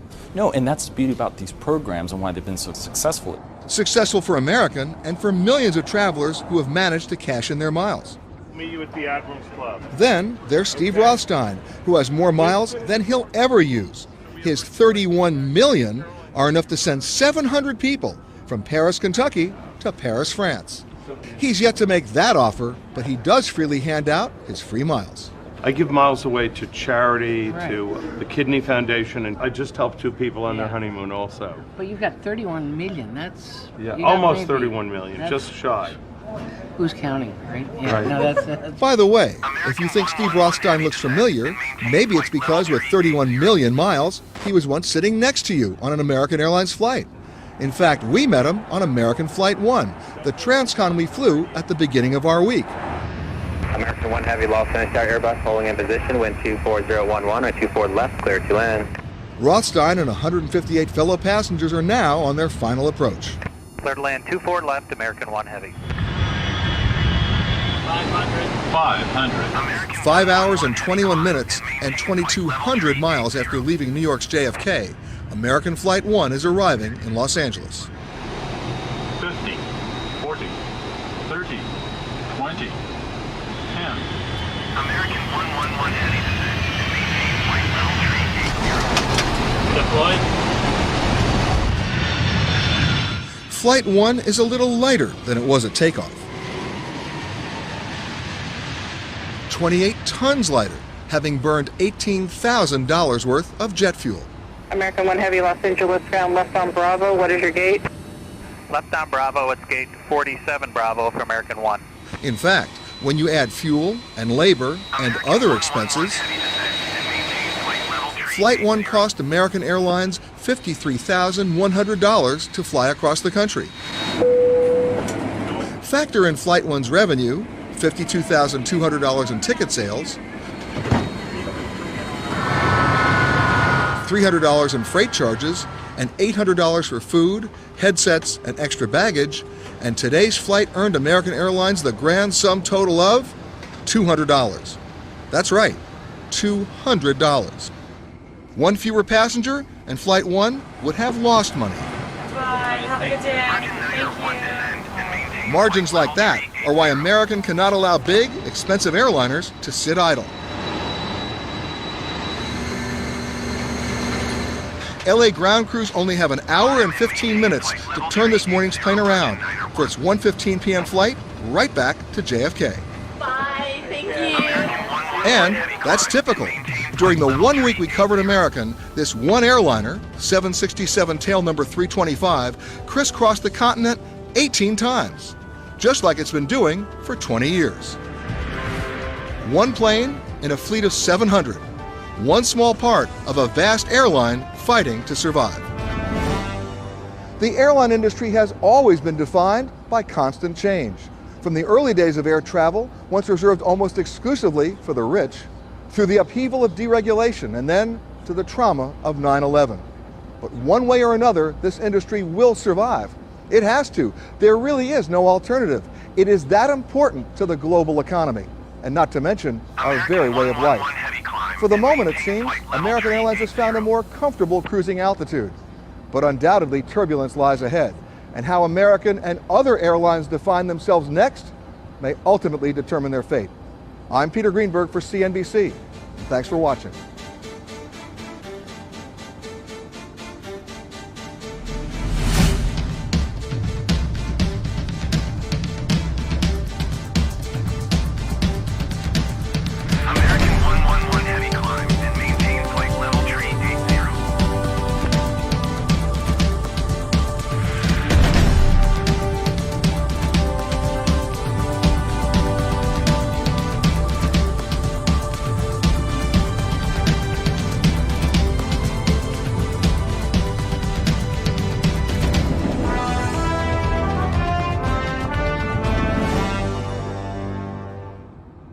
American 111 heavy climb and maintain flight level tree 80.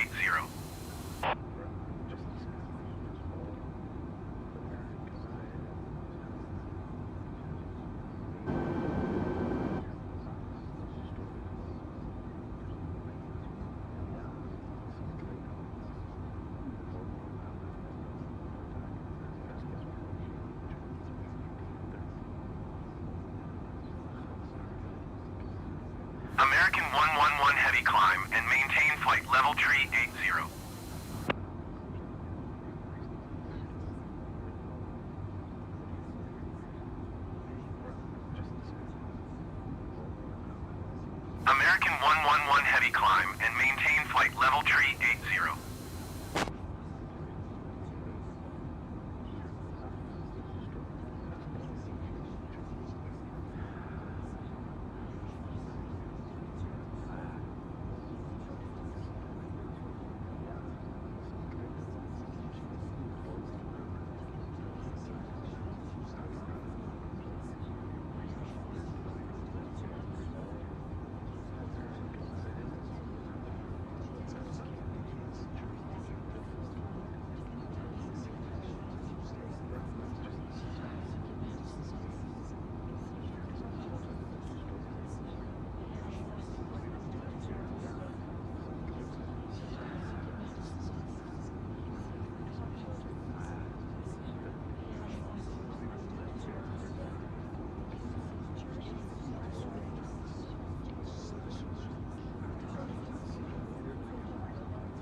American 111 heavy climb and maintain flight level tree 80.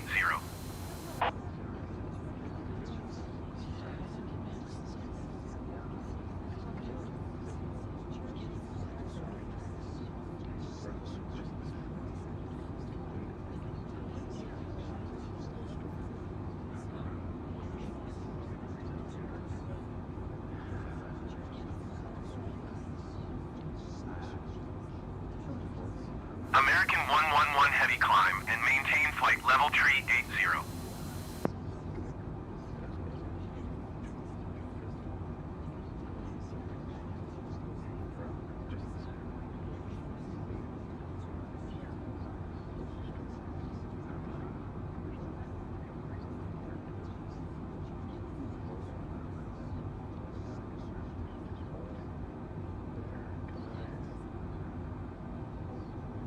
American 111 heavy climb and maintain flight level tree 80.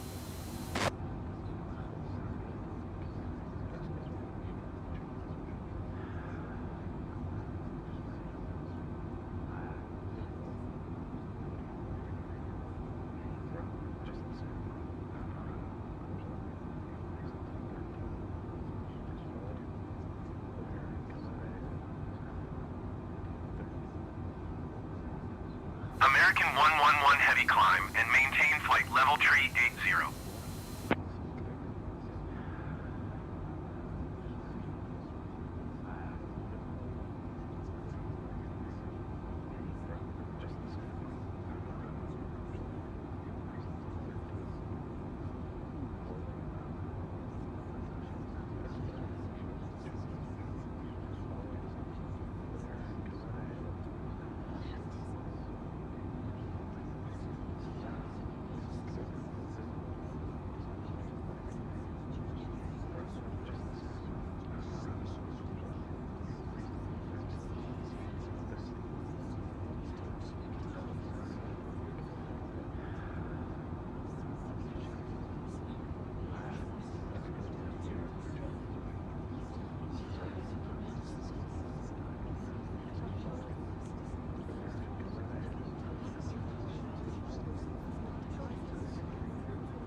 American 111 heavy climb and maintain flight level tree 80.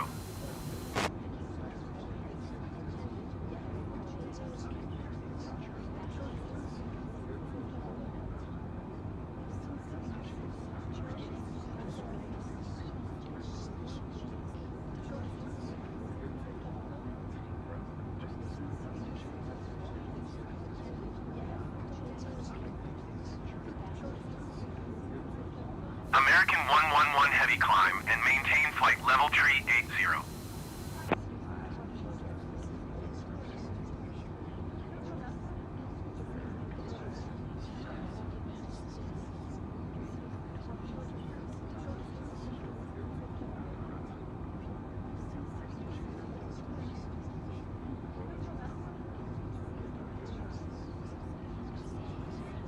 Virgin 901 climb and maintain flight level tree 80.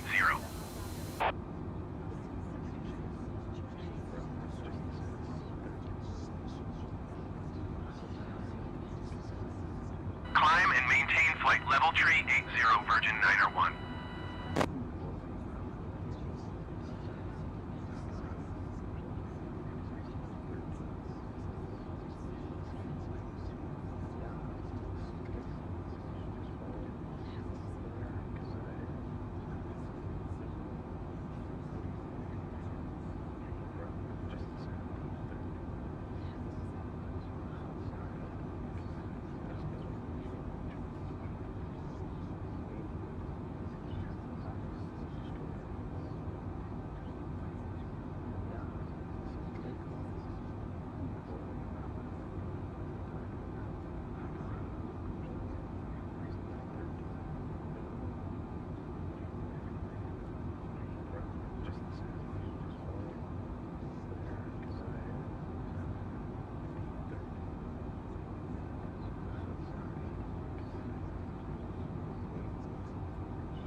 American 111 heavy climb and maintain flight level tree 80.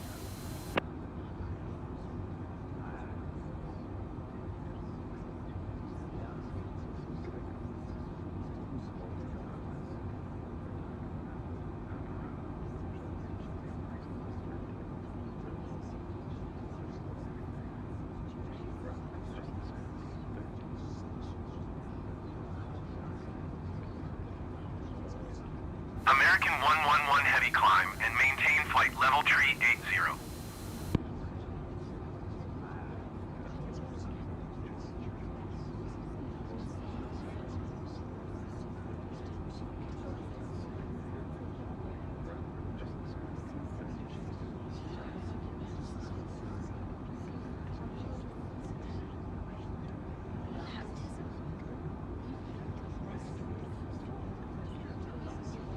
American 111 heavy climb and maintain flight level tree 80.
American 111 heavy climb and maintain flight level tree 80.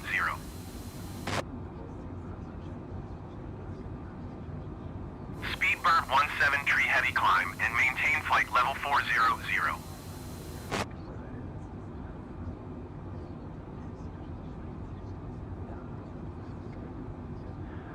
United Niner 14 heavy traffic is 4 o'clock 4 miles at flight level tree 80 Airbus. Report them in sight. American 111 heavy climb and maintain flight level tree 80. Speed Virgin Niner 1 traffic is 10 o'clock 4 miles at flight level tree 60 Boeing 777. Report them in sight.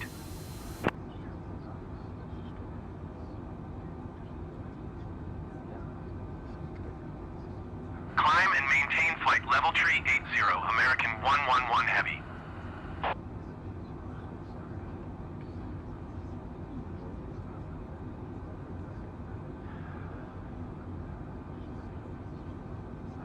Speedbird 17 tree heavy climb and maintain flight level 400.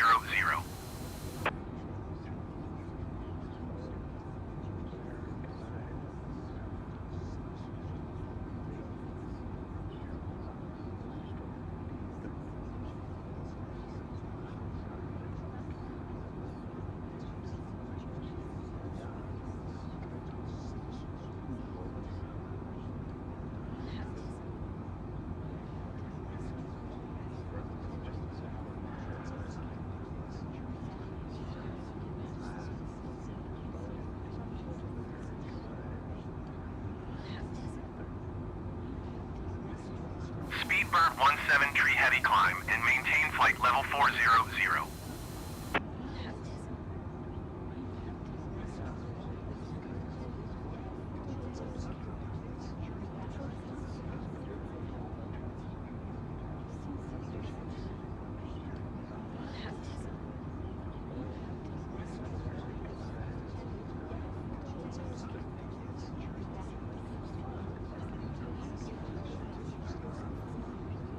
Speedbird 17 tree heavy climb and maintain flight level 400.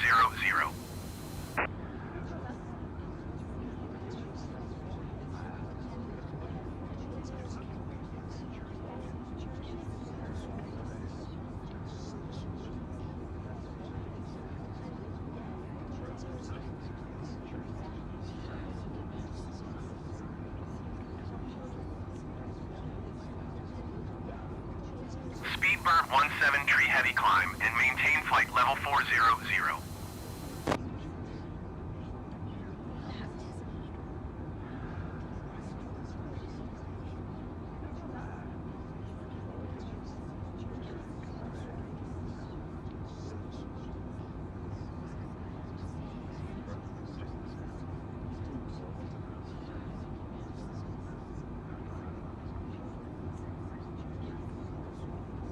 Speedbird 17 tree heavy climb and maintain flight level 400.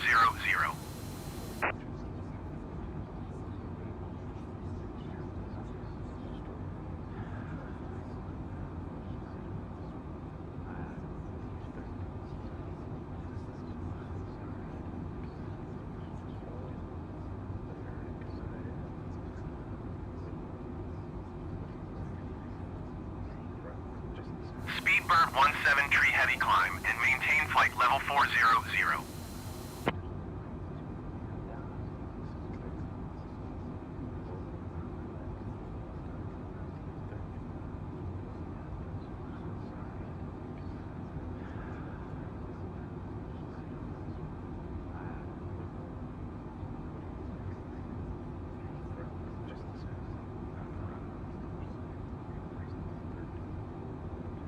Speedbird 17 tree heavy climb and maintain flight level 400.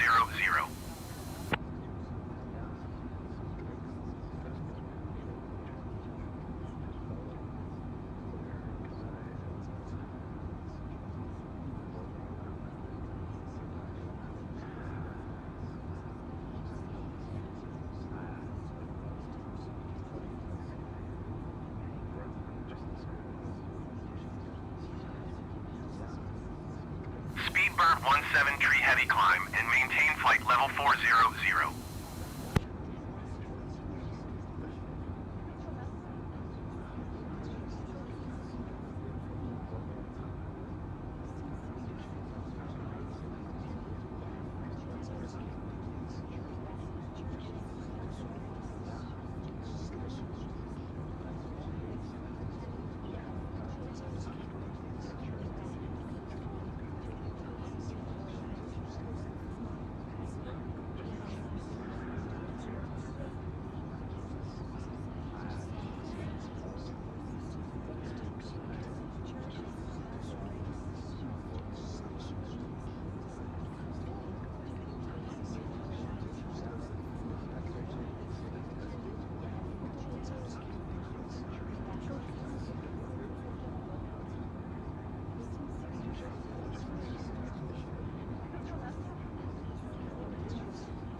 Speedbird 17 tree heavy climb and maintain flight level 400.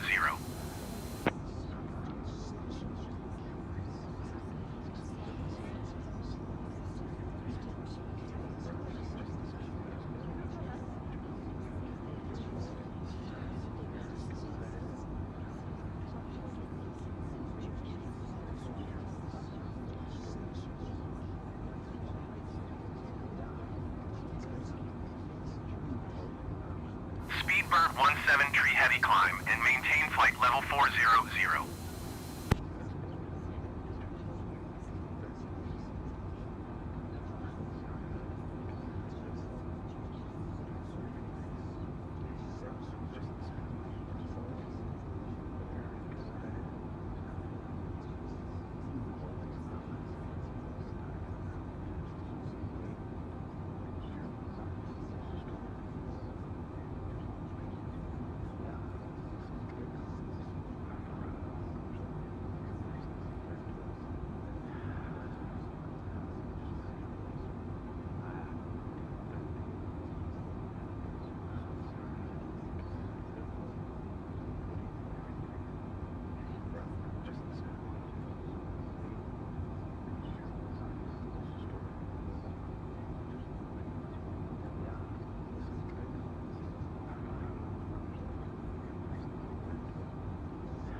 Speedbird 17 tree heavy climb and maintain flight level 400.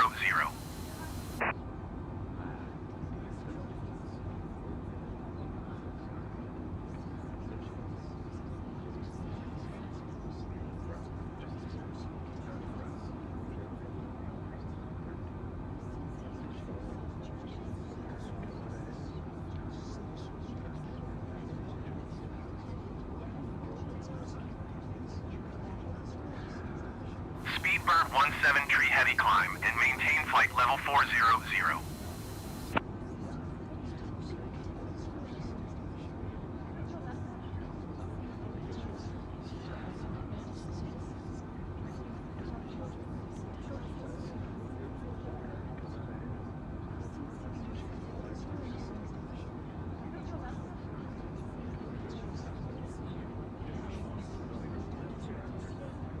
Speedbird 17 tree heavy climb and maintain flight level 400.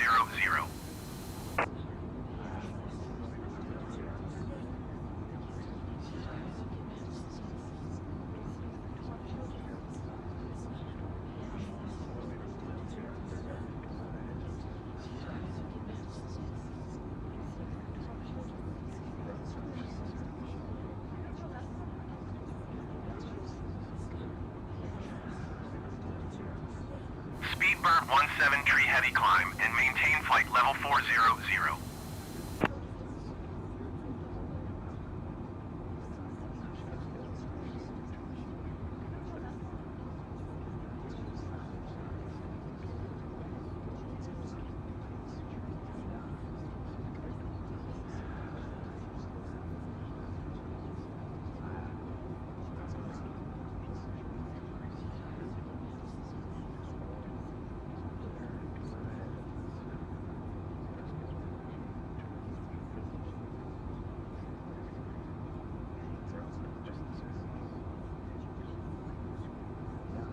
Speedbird 17 tree heavy climb and maintain flight level 400.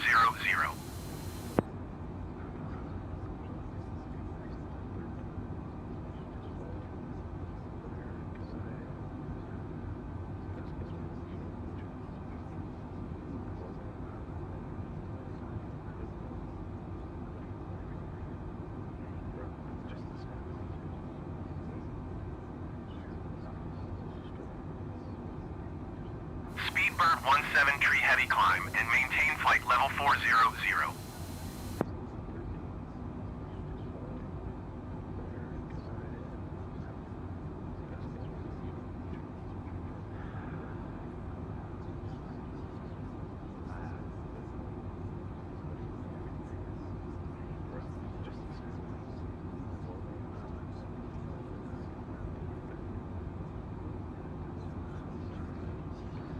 Speedbird 17 tree heavy climb and maintain flight level 400.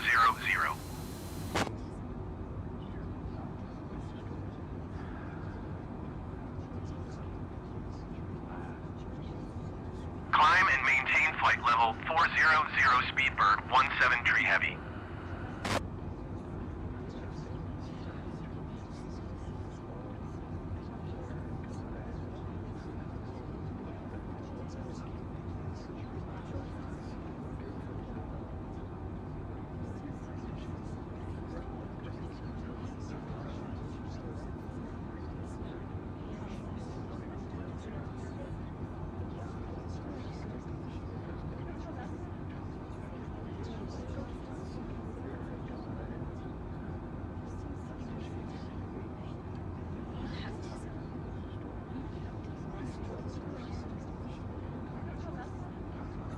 Speedbird 17 tree heavy climb and maintain flight level 400.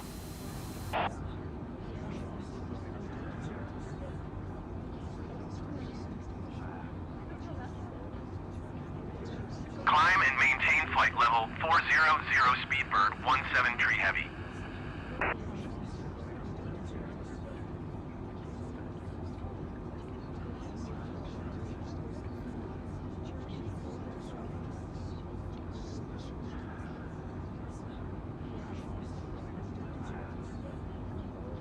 American 111 Heavy, you are 400 feet above your assigned altitude.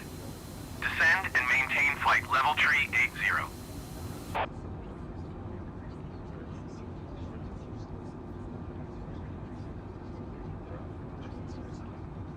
Descend and maintain flight level tree 80, American 111 Heavy.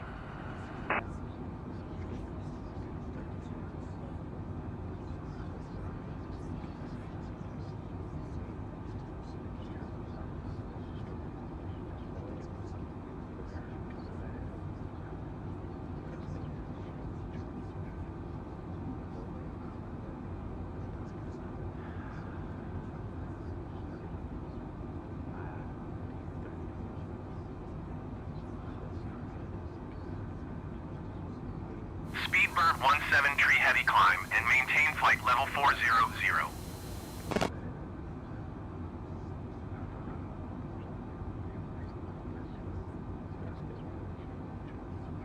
Climb and maintain flight level 400 Speedbird 17 tree heavy.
Speedbird 17 tree heavy descent and maintain flight level 400.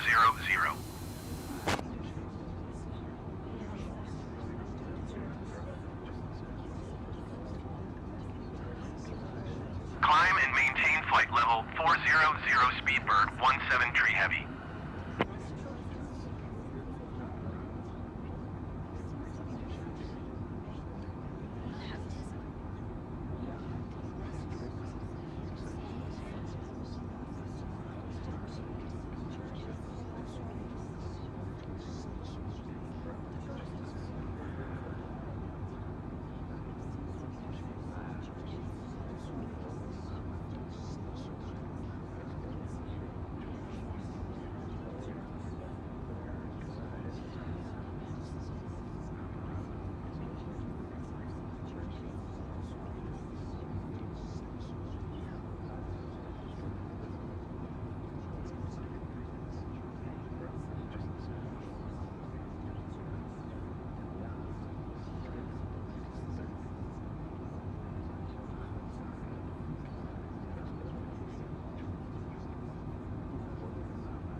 Speedbird 17 tree heavy climb and maintain flight level 400.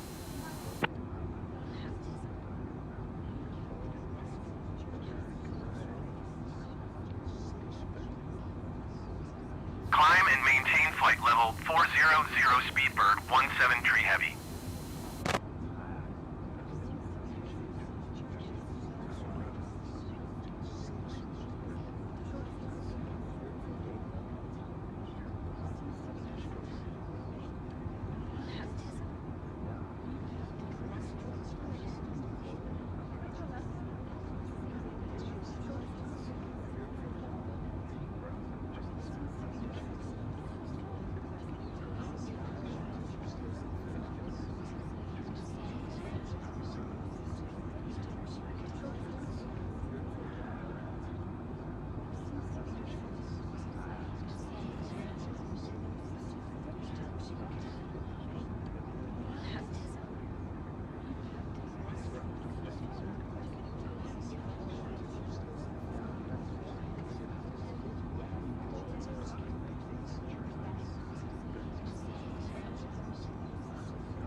Speedbird 17 tree heavy climb and maintain flight level 400.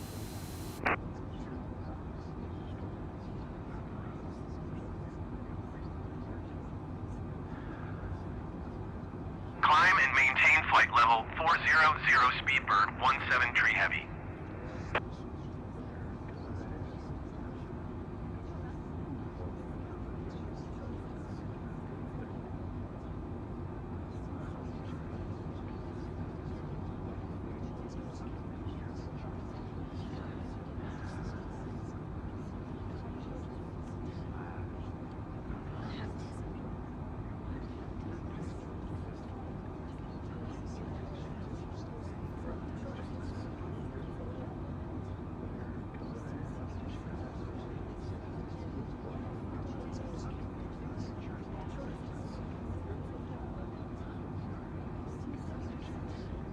American 111 heavy climb and maintain flight level tree 80.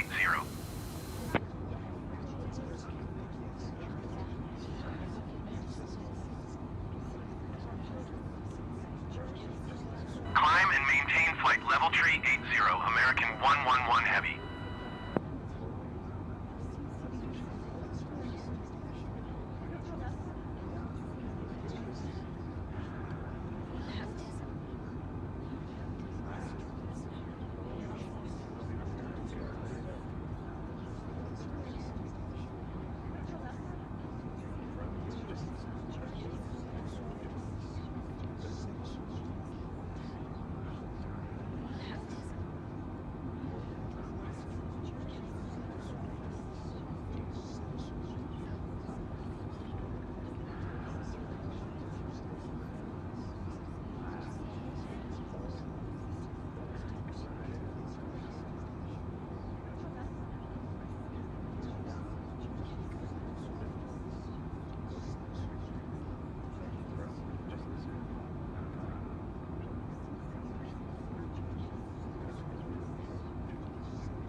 Speedbird 17 tree heavy climb and maintain flight level 400.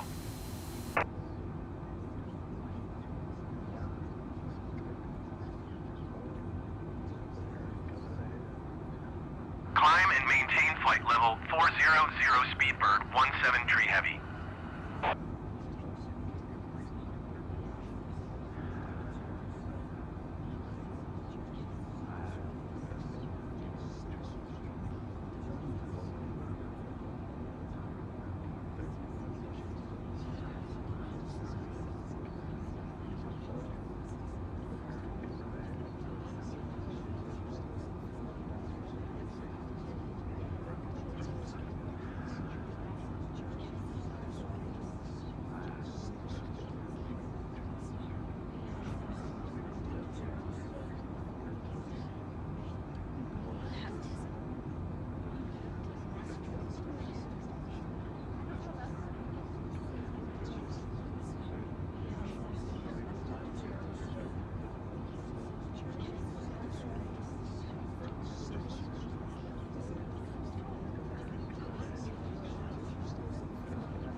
Speedbird 17 tree heavy climb and maintain flight level 400.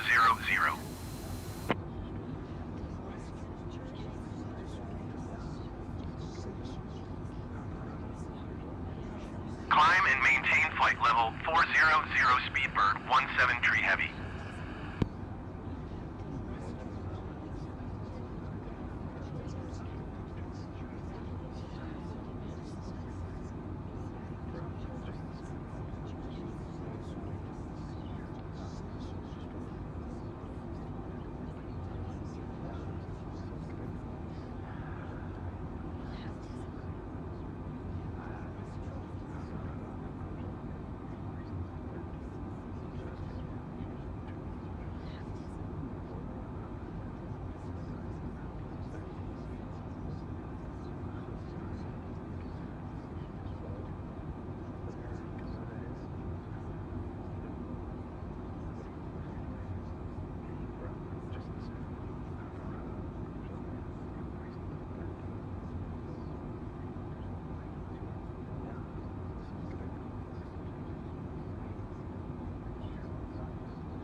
Air Transat 111 heavy climb and maintain flight level 400.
Bird 17 tree heavy climb and maintain flight level 400.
Transat 111 heavy climb and maintain flight level 400.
VSAT 111 heavy climb and maintain flight level 400.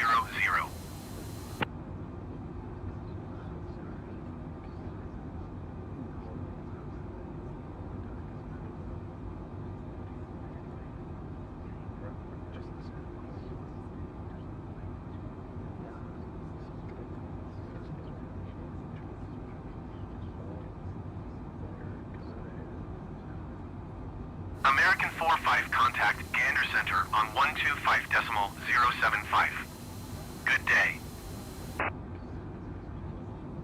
Going to 125.075 American 45.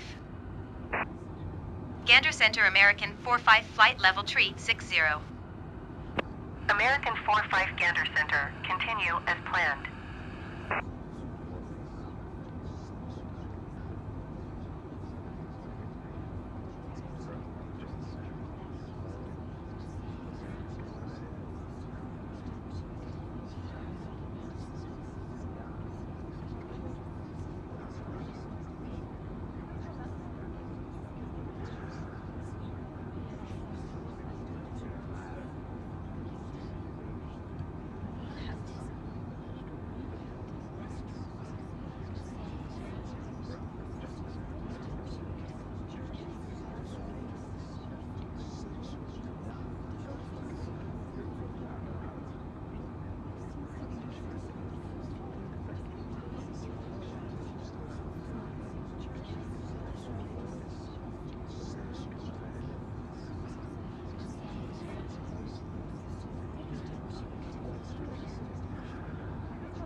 Gander Center, United 229er, is passing flight level 295, climbing flight level tree 00. United 229er Gander Center, continue to Mike X-ray Echo as planned.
Air Transat 111 heavy climb and maintain flight level 400.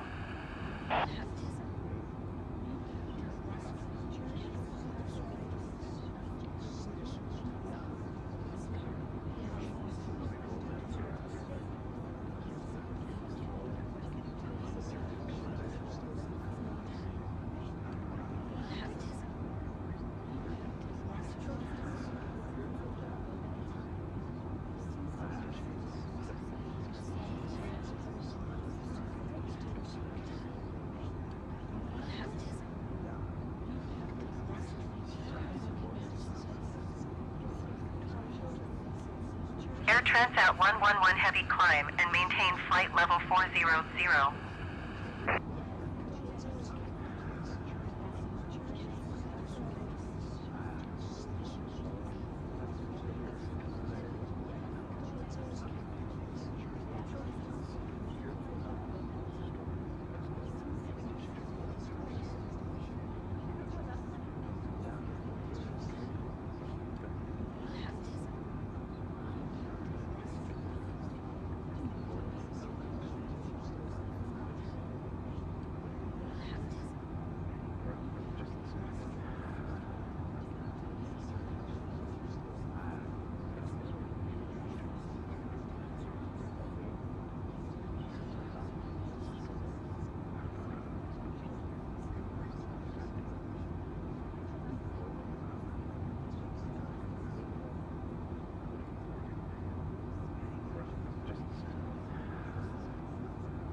Air Transat 111 Heavy climb and maintain flight level 400.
American 111 Heavy climb and maintain flight level tree 80.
American 111 Heavy climb and maintain flight level tree 80.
United 229er, descend and maintain flight level 300.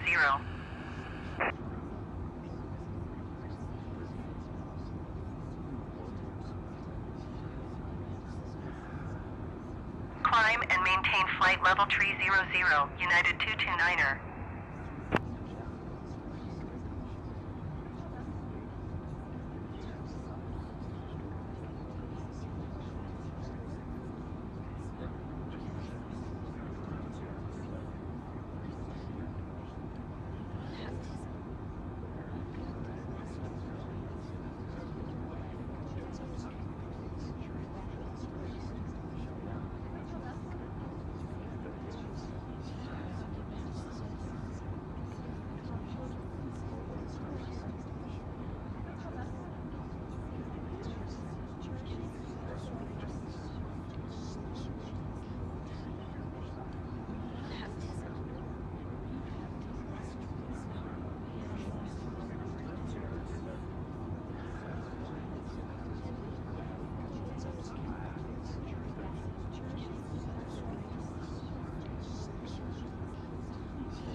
Iberia, United 229er, descend and maintain flight level 300.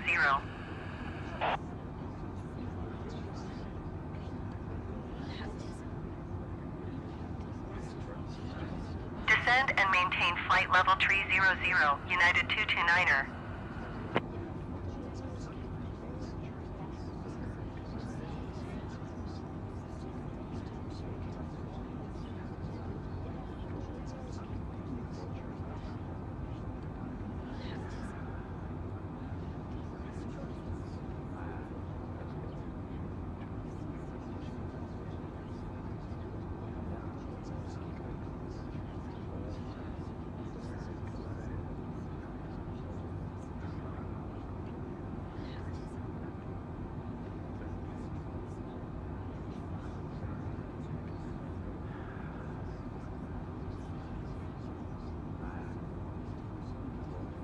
Iberia 6171 heavy climb and maintain flight level 390.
Iberia 6171 heavy climb and maintain flight level 390.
Iberia 6171 heavy climb and maintain flight level 390.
Iberia 6171 heavy climb and maintain flight level 390.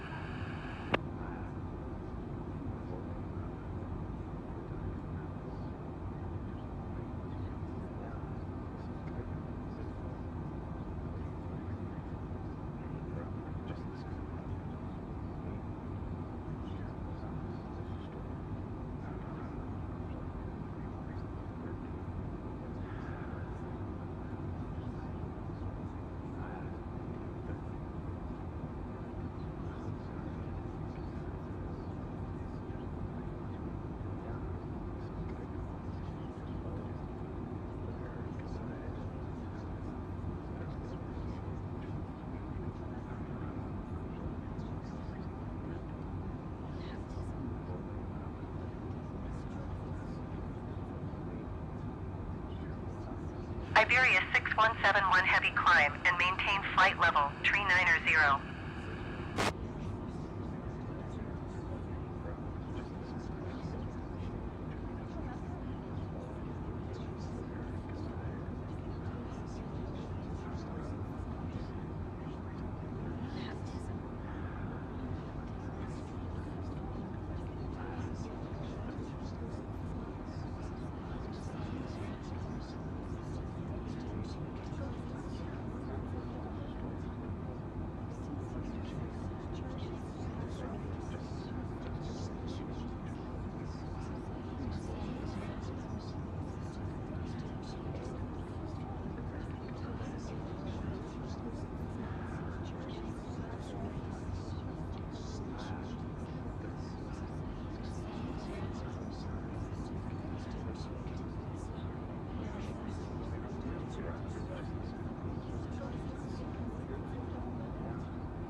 United 229er, descend and maintain flight level 300.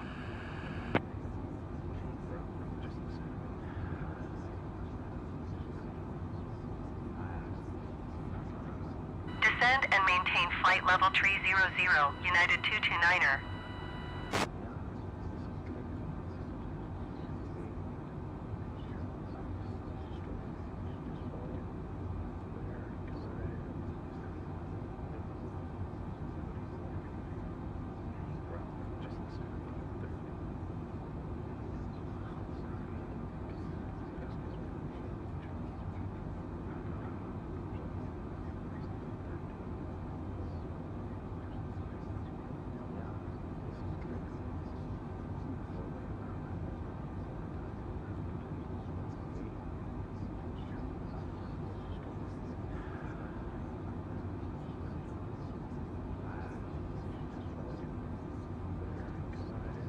Iberia 6171 heavy climb and maintain flight level 390.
Iberia 6171 heavy climb and maintain flight level 390.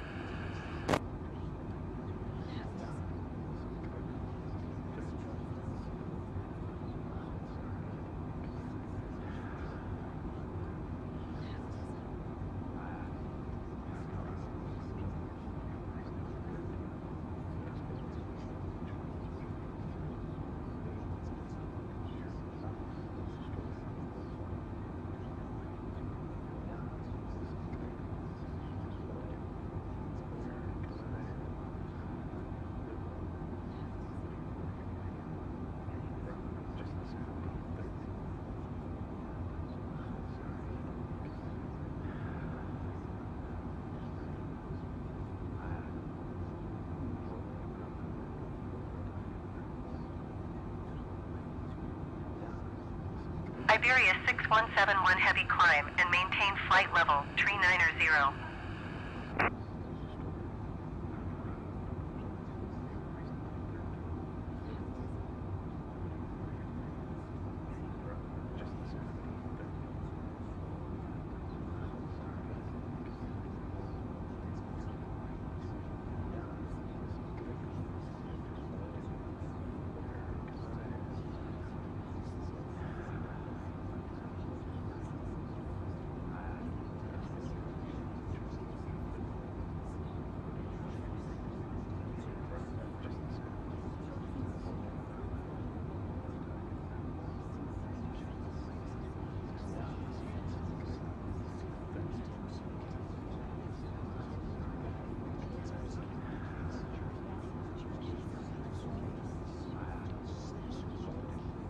Iberia 6171 heavy climb and maintain flight level 390.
Iberia 6171 heavy climb and maintain flight level 390.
United 229er climb and maintain flight level 300.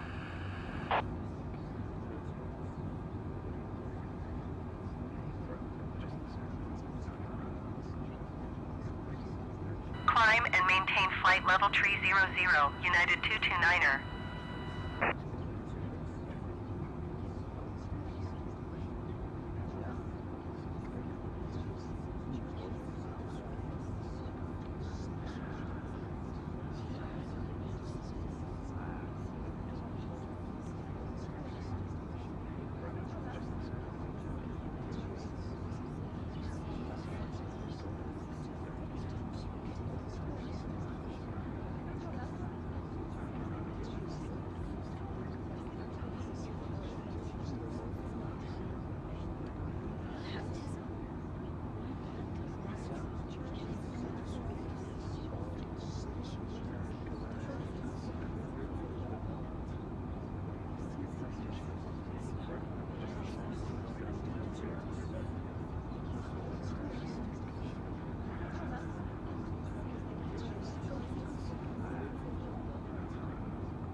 United 229er, descend and maintain flight level tree 00.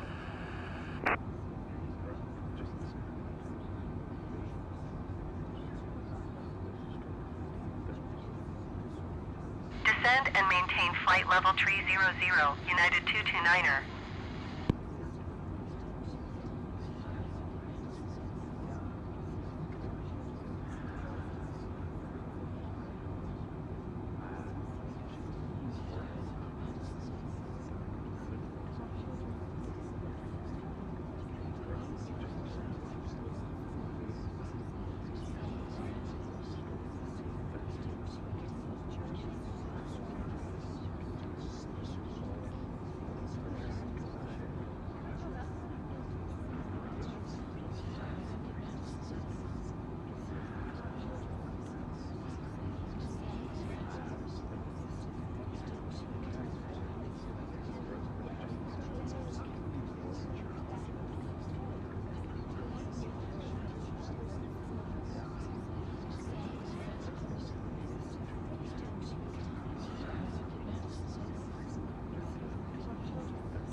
United 229er, descend and maintain flight level tree 00.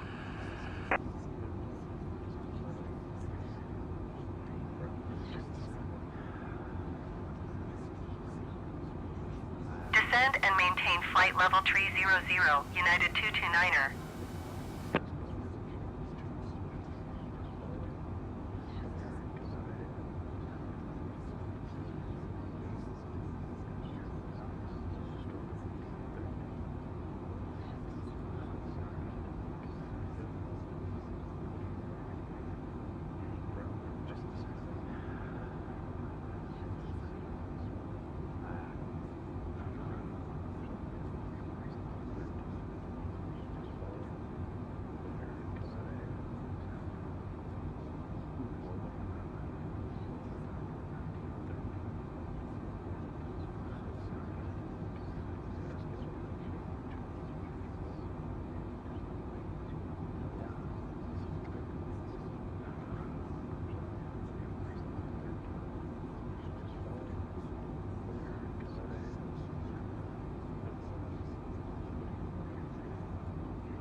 2016 heavy climb and maintain flight level 390.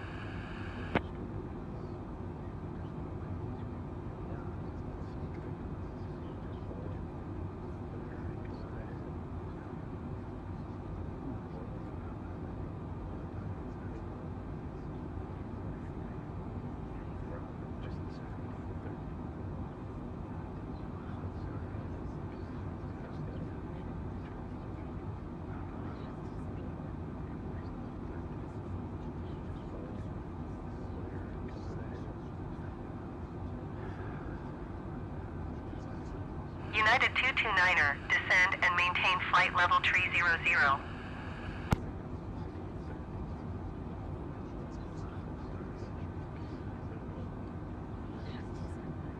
Descend and maintain flight level 300, United 229er.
Speedbird 180 climb and maintain flight level 390.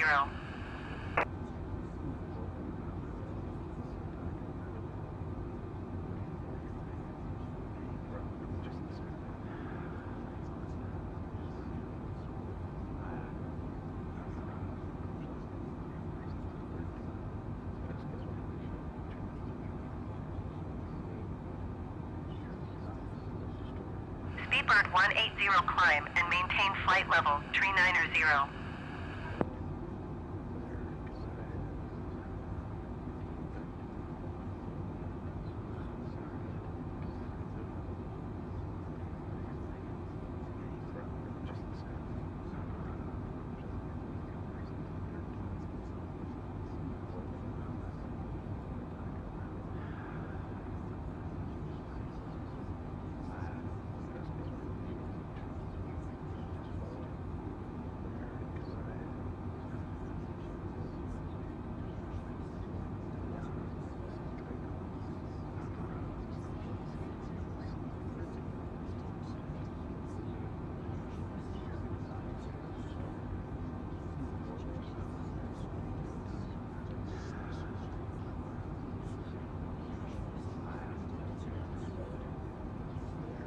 Speedbird 180 climb and maintain flight level 390.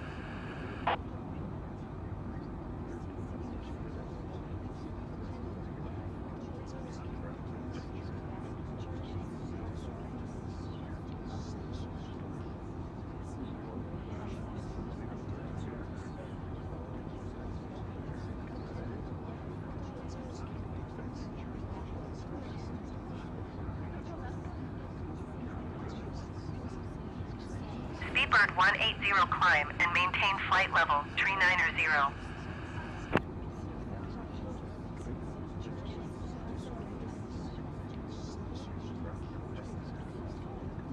Climb and maintain flight level 390, Speedbird 180.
United 229er, descend and maintain flight level 300.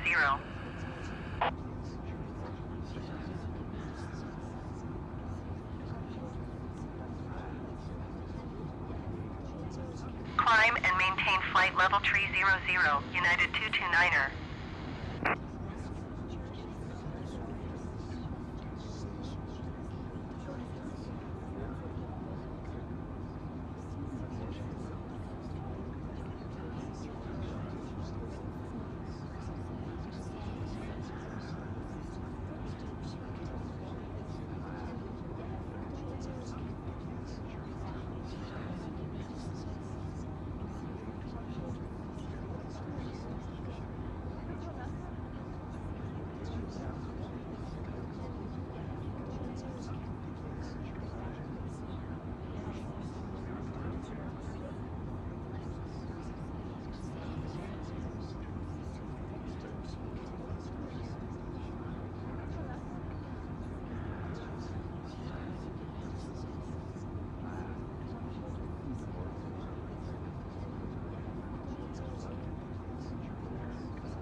United 229er, descend and maintain flight level 300.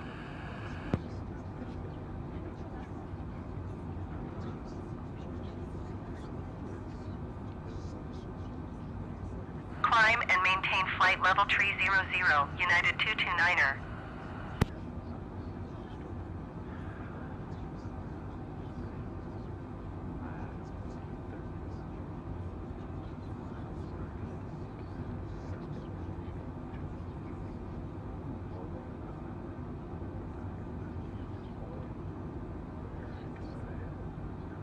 Condor 2016 heavy climb and maintain flight level 390.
JetBlue 1107, descend and maintain flight level tree 0.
JetBlue 1107, descend and maintain flight. American 45, contact Gander Center on 132.1. Good day. Going to 132.1 American 45. Gander Center American 45 flight level tree 60. American 45 Gander Center, continue to ALLRY as planned.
Condor 2016 climb and maintain flight level, tree 90.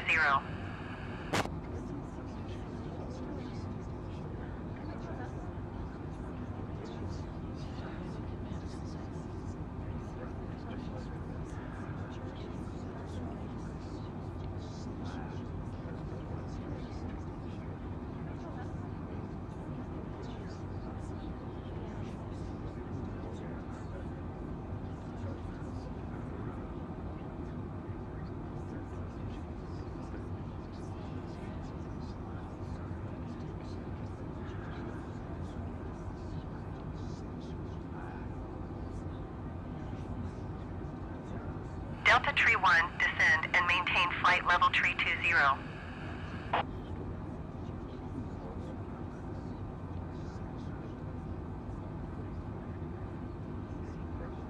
Descend and maintain flight level tree 20 Delta Tree 1.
Condor 2016 heavy climb and maintain flight level, tree 90.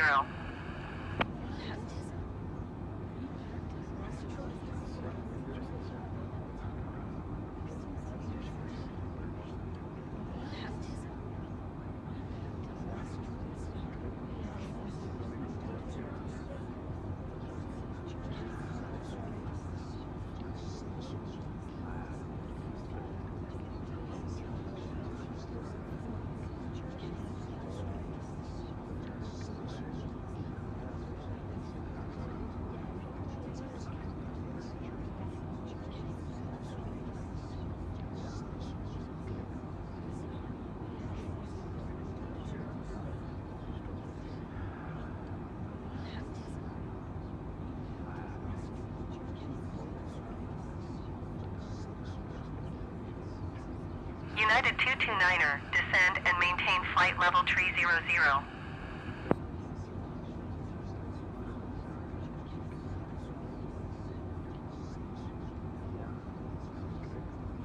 Climb and maintain flight level tree 00, United 229er.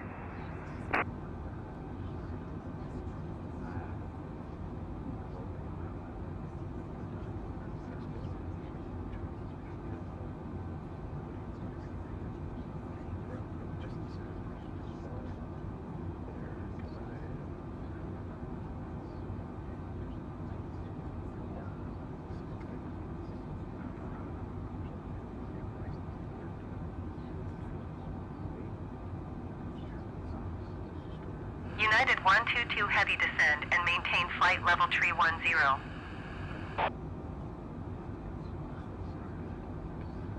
United United Niner Tree 4 heavy descend and maintain flight level 290.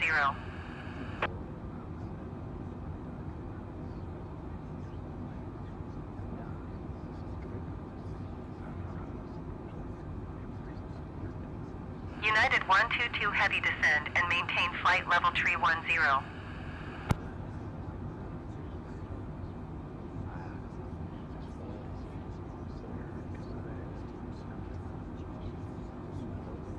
United Niner Tree 4 heavy descend and maintain flight level 290.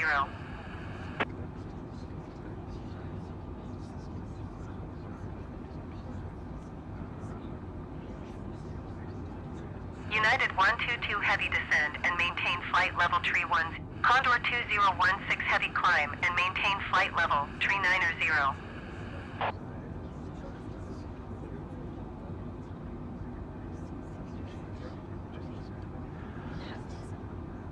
United Niner Tree 4 heavy descend and maintain flight level 290.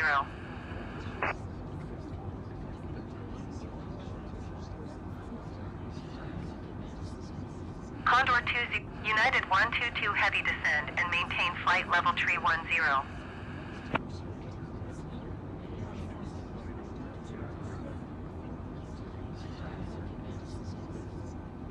United Niner Tree 4 heavy descend and maintain flight level 290. Descend and maintain flight level tree 10, United 122 heavy. Condor 2016 heavy climb and maintain flight level tree 90. Descend and maintain flight level 290, United Niner Tree 4 heavy.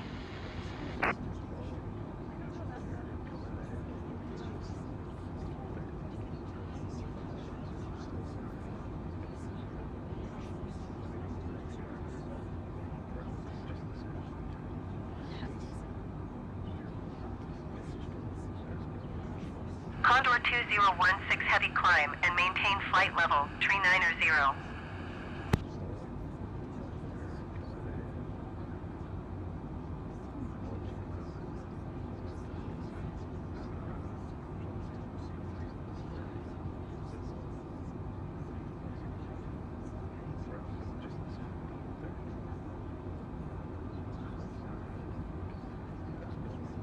Condor 2016 heavy climb and maintain flight level tree 90.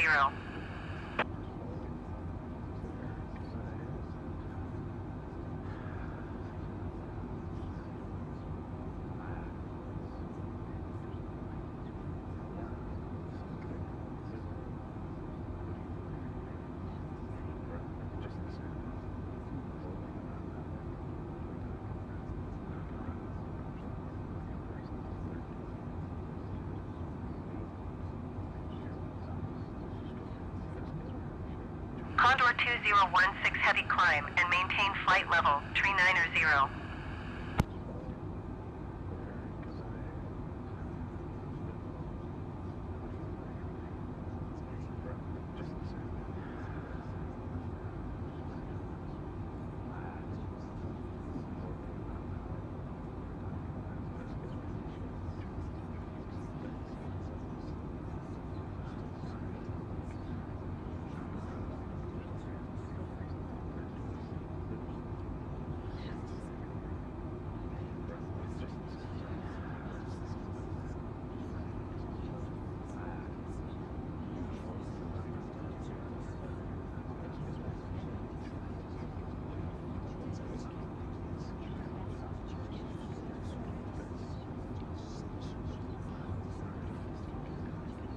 Condor 2016 heavy climb and maintain flight level tree 90.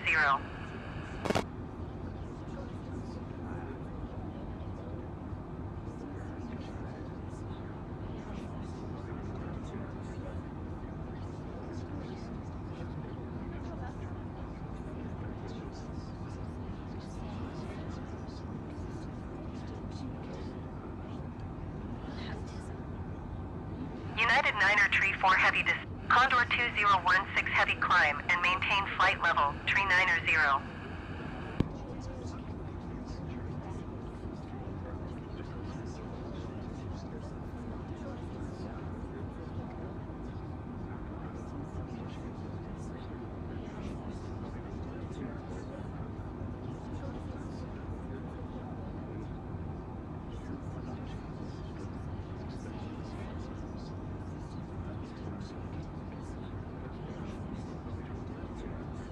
Condor 2016 heavy climb and maintain flight level, tree 90.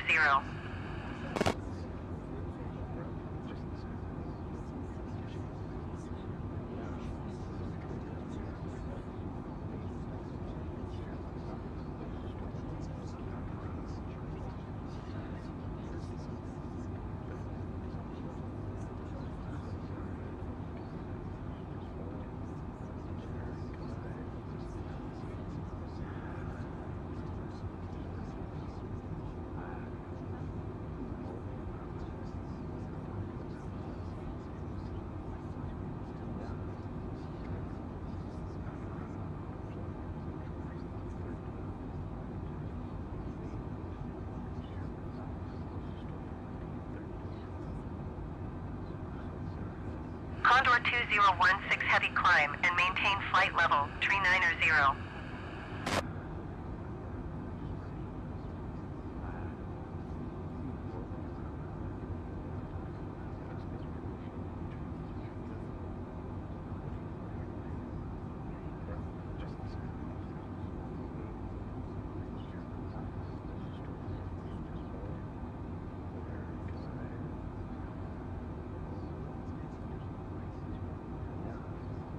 Condor 2016 heavy climb and maintain flight level, tree 90.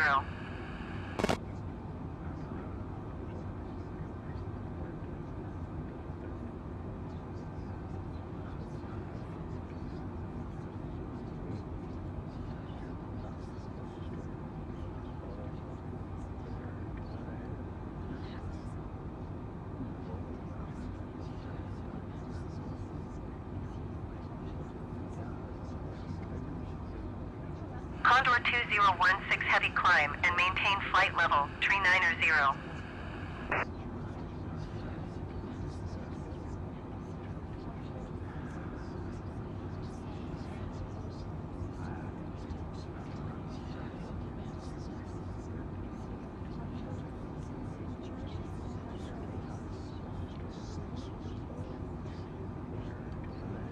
Condor 2016 heavy climb and maintain flight level, tree 90.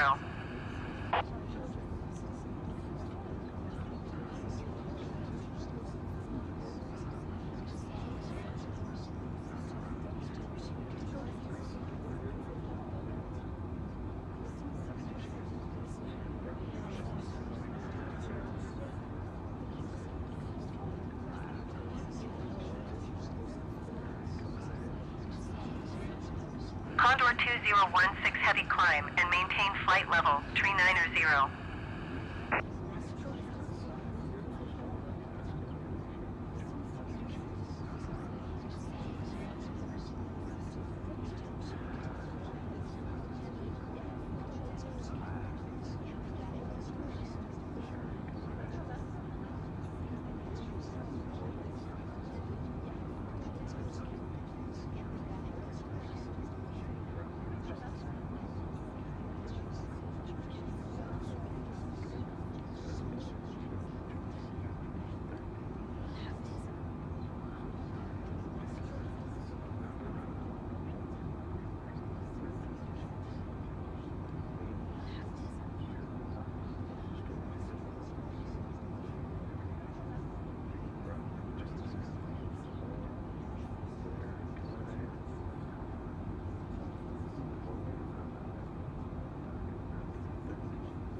Condor 2016 heavy climb and maintain flight level, tree 90.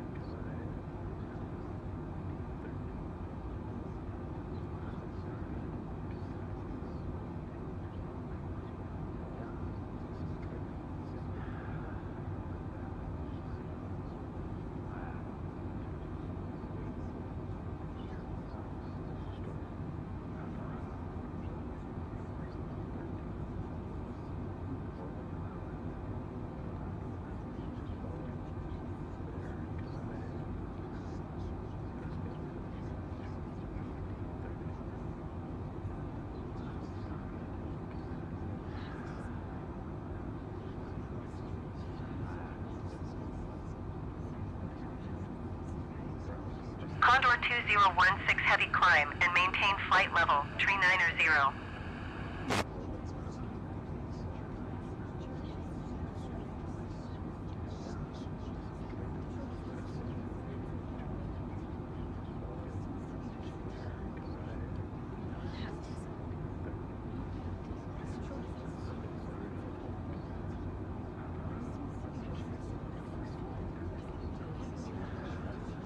Delta Tree 1, descend and maintain flight level tree 20.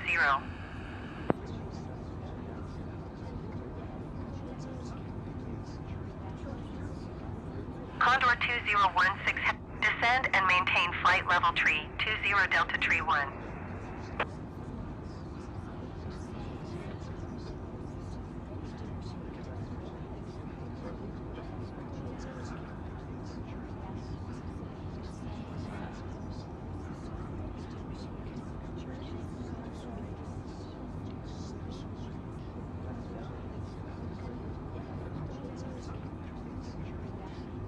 Condor 2016 heavy climb and maintain flight level, tree 900.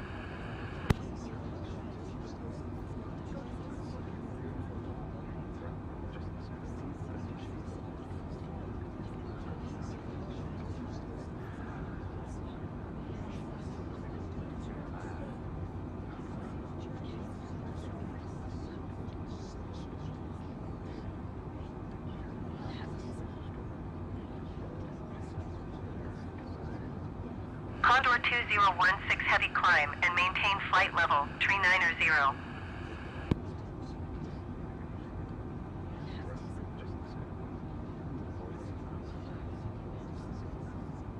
Climb and maintain flight level, tree 900 Condor 2016 heavy.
American 142 heavy climb and maintain flight level tree 70.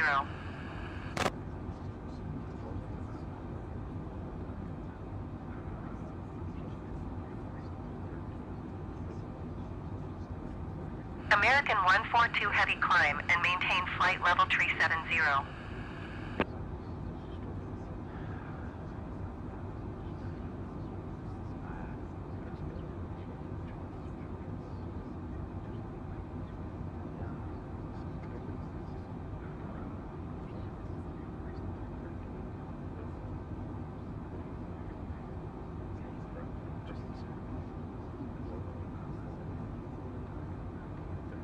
American 142 heavy climb and maintain flight level tree 70.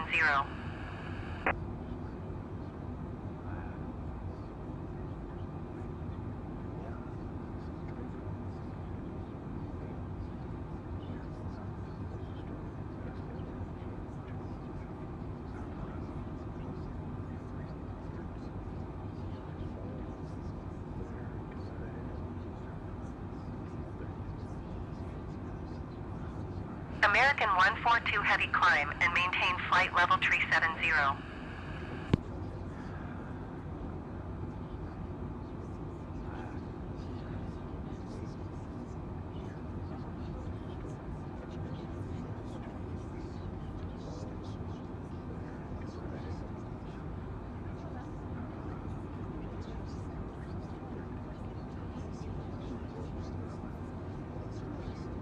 American 142 heavy climb and maintain flight level tree 70.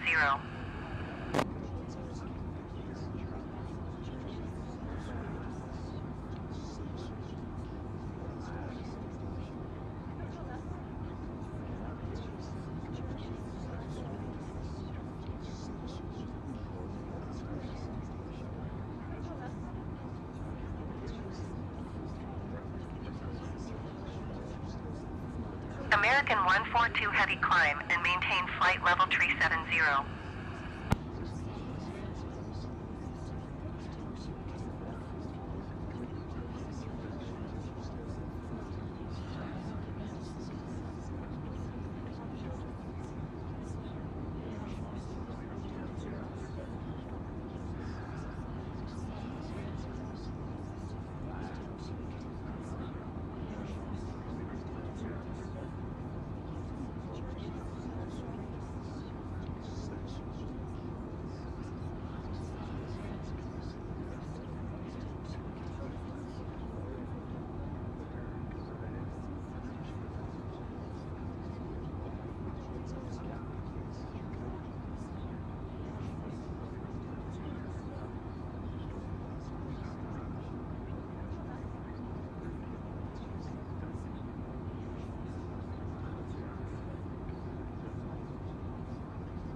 American 45, contact Gander Center on 124.175. Good day. Going to 124.175 American 45. Delta Tree 1 contact Gander Center on 124.175. Good day.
Going to 1 tree for decimal 6 American 45.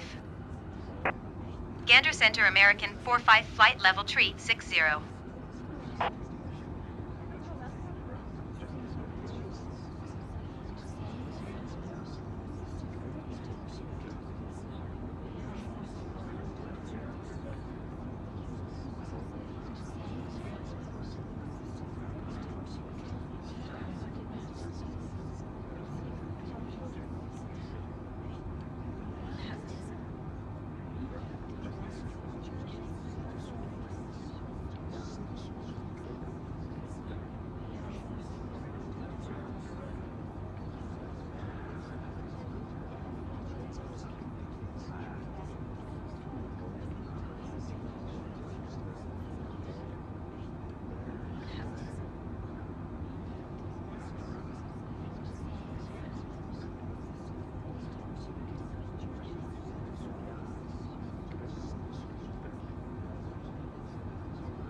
Going to 132.3 American 45. Gander Center American 45 flight level tree 60.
Going to 132.8 American 45. Moncton Center American 45 flight level tree 60.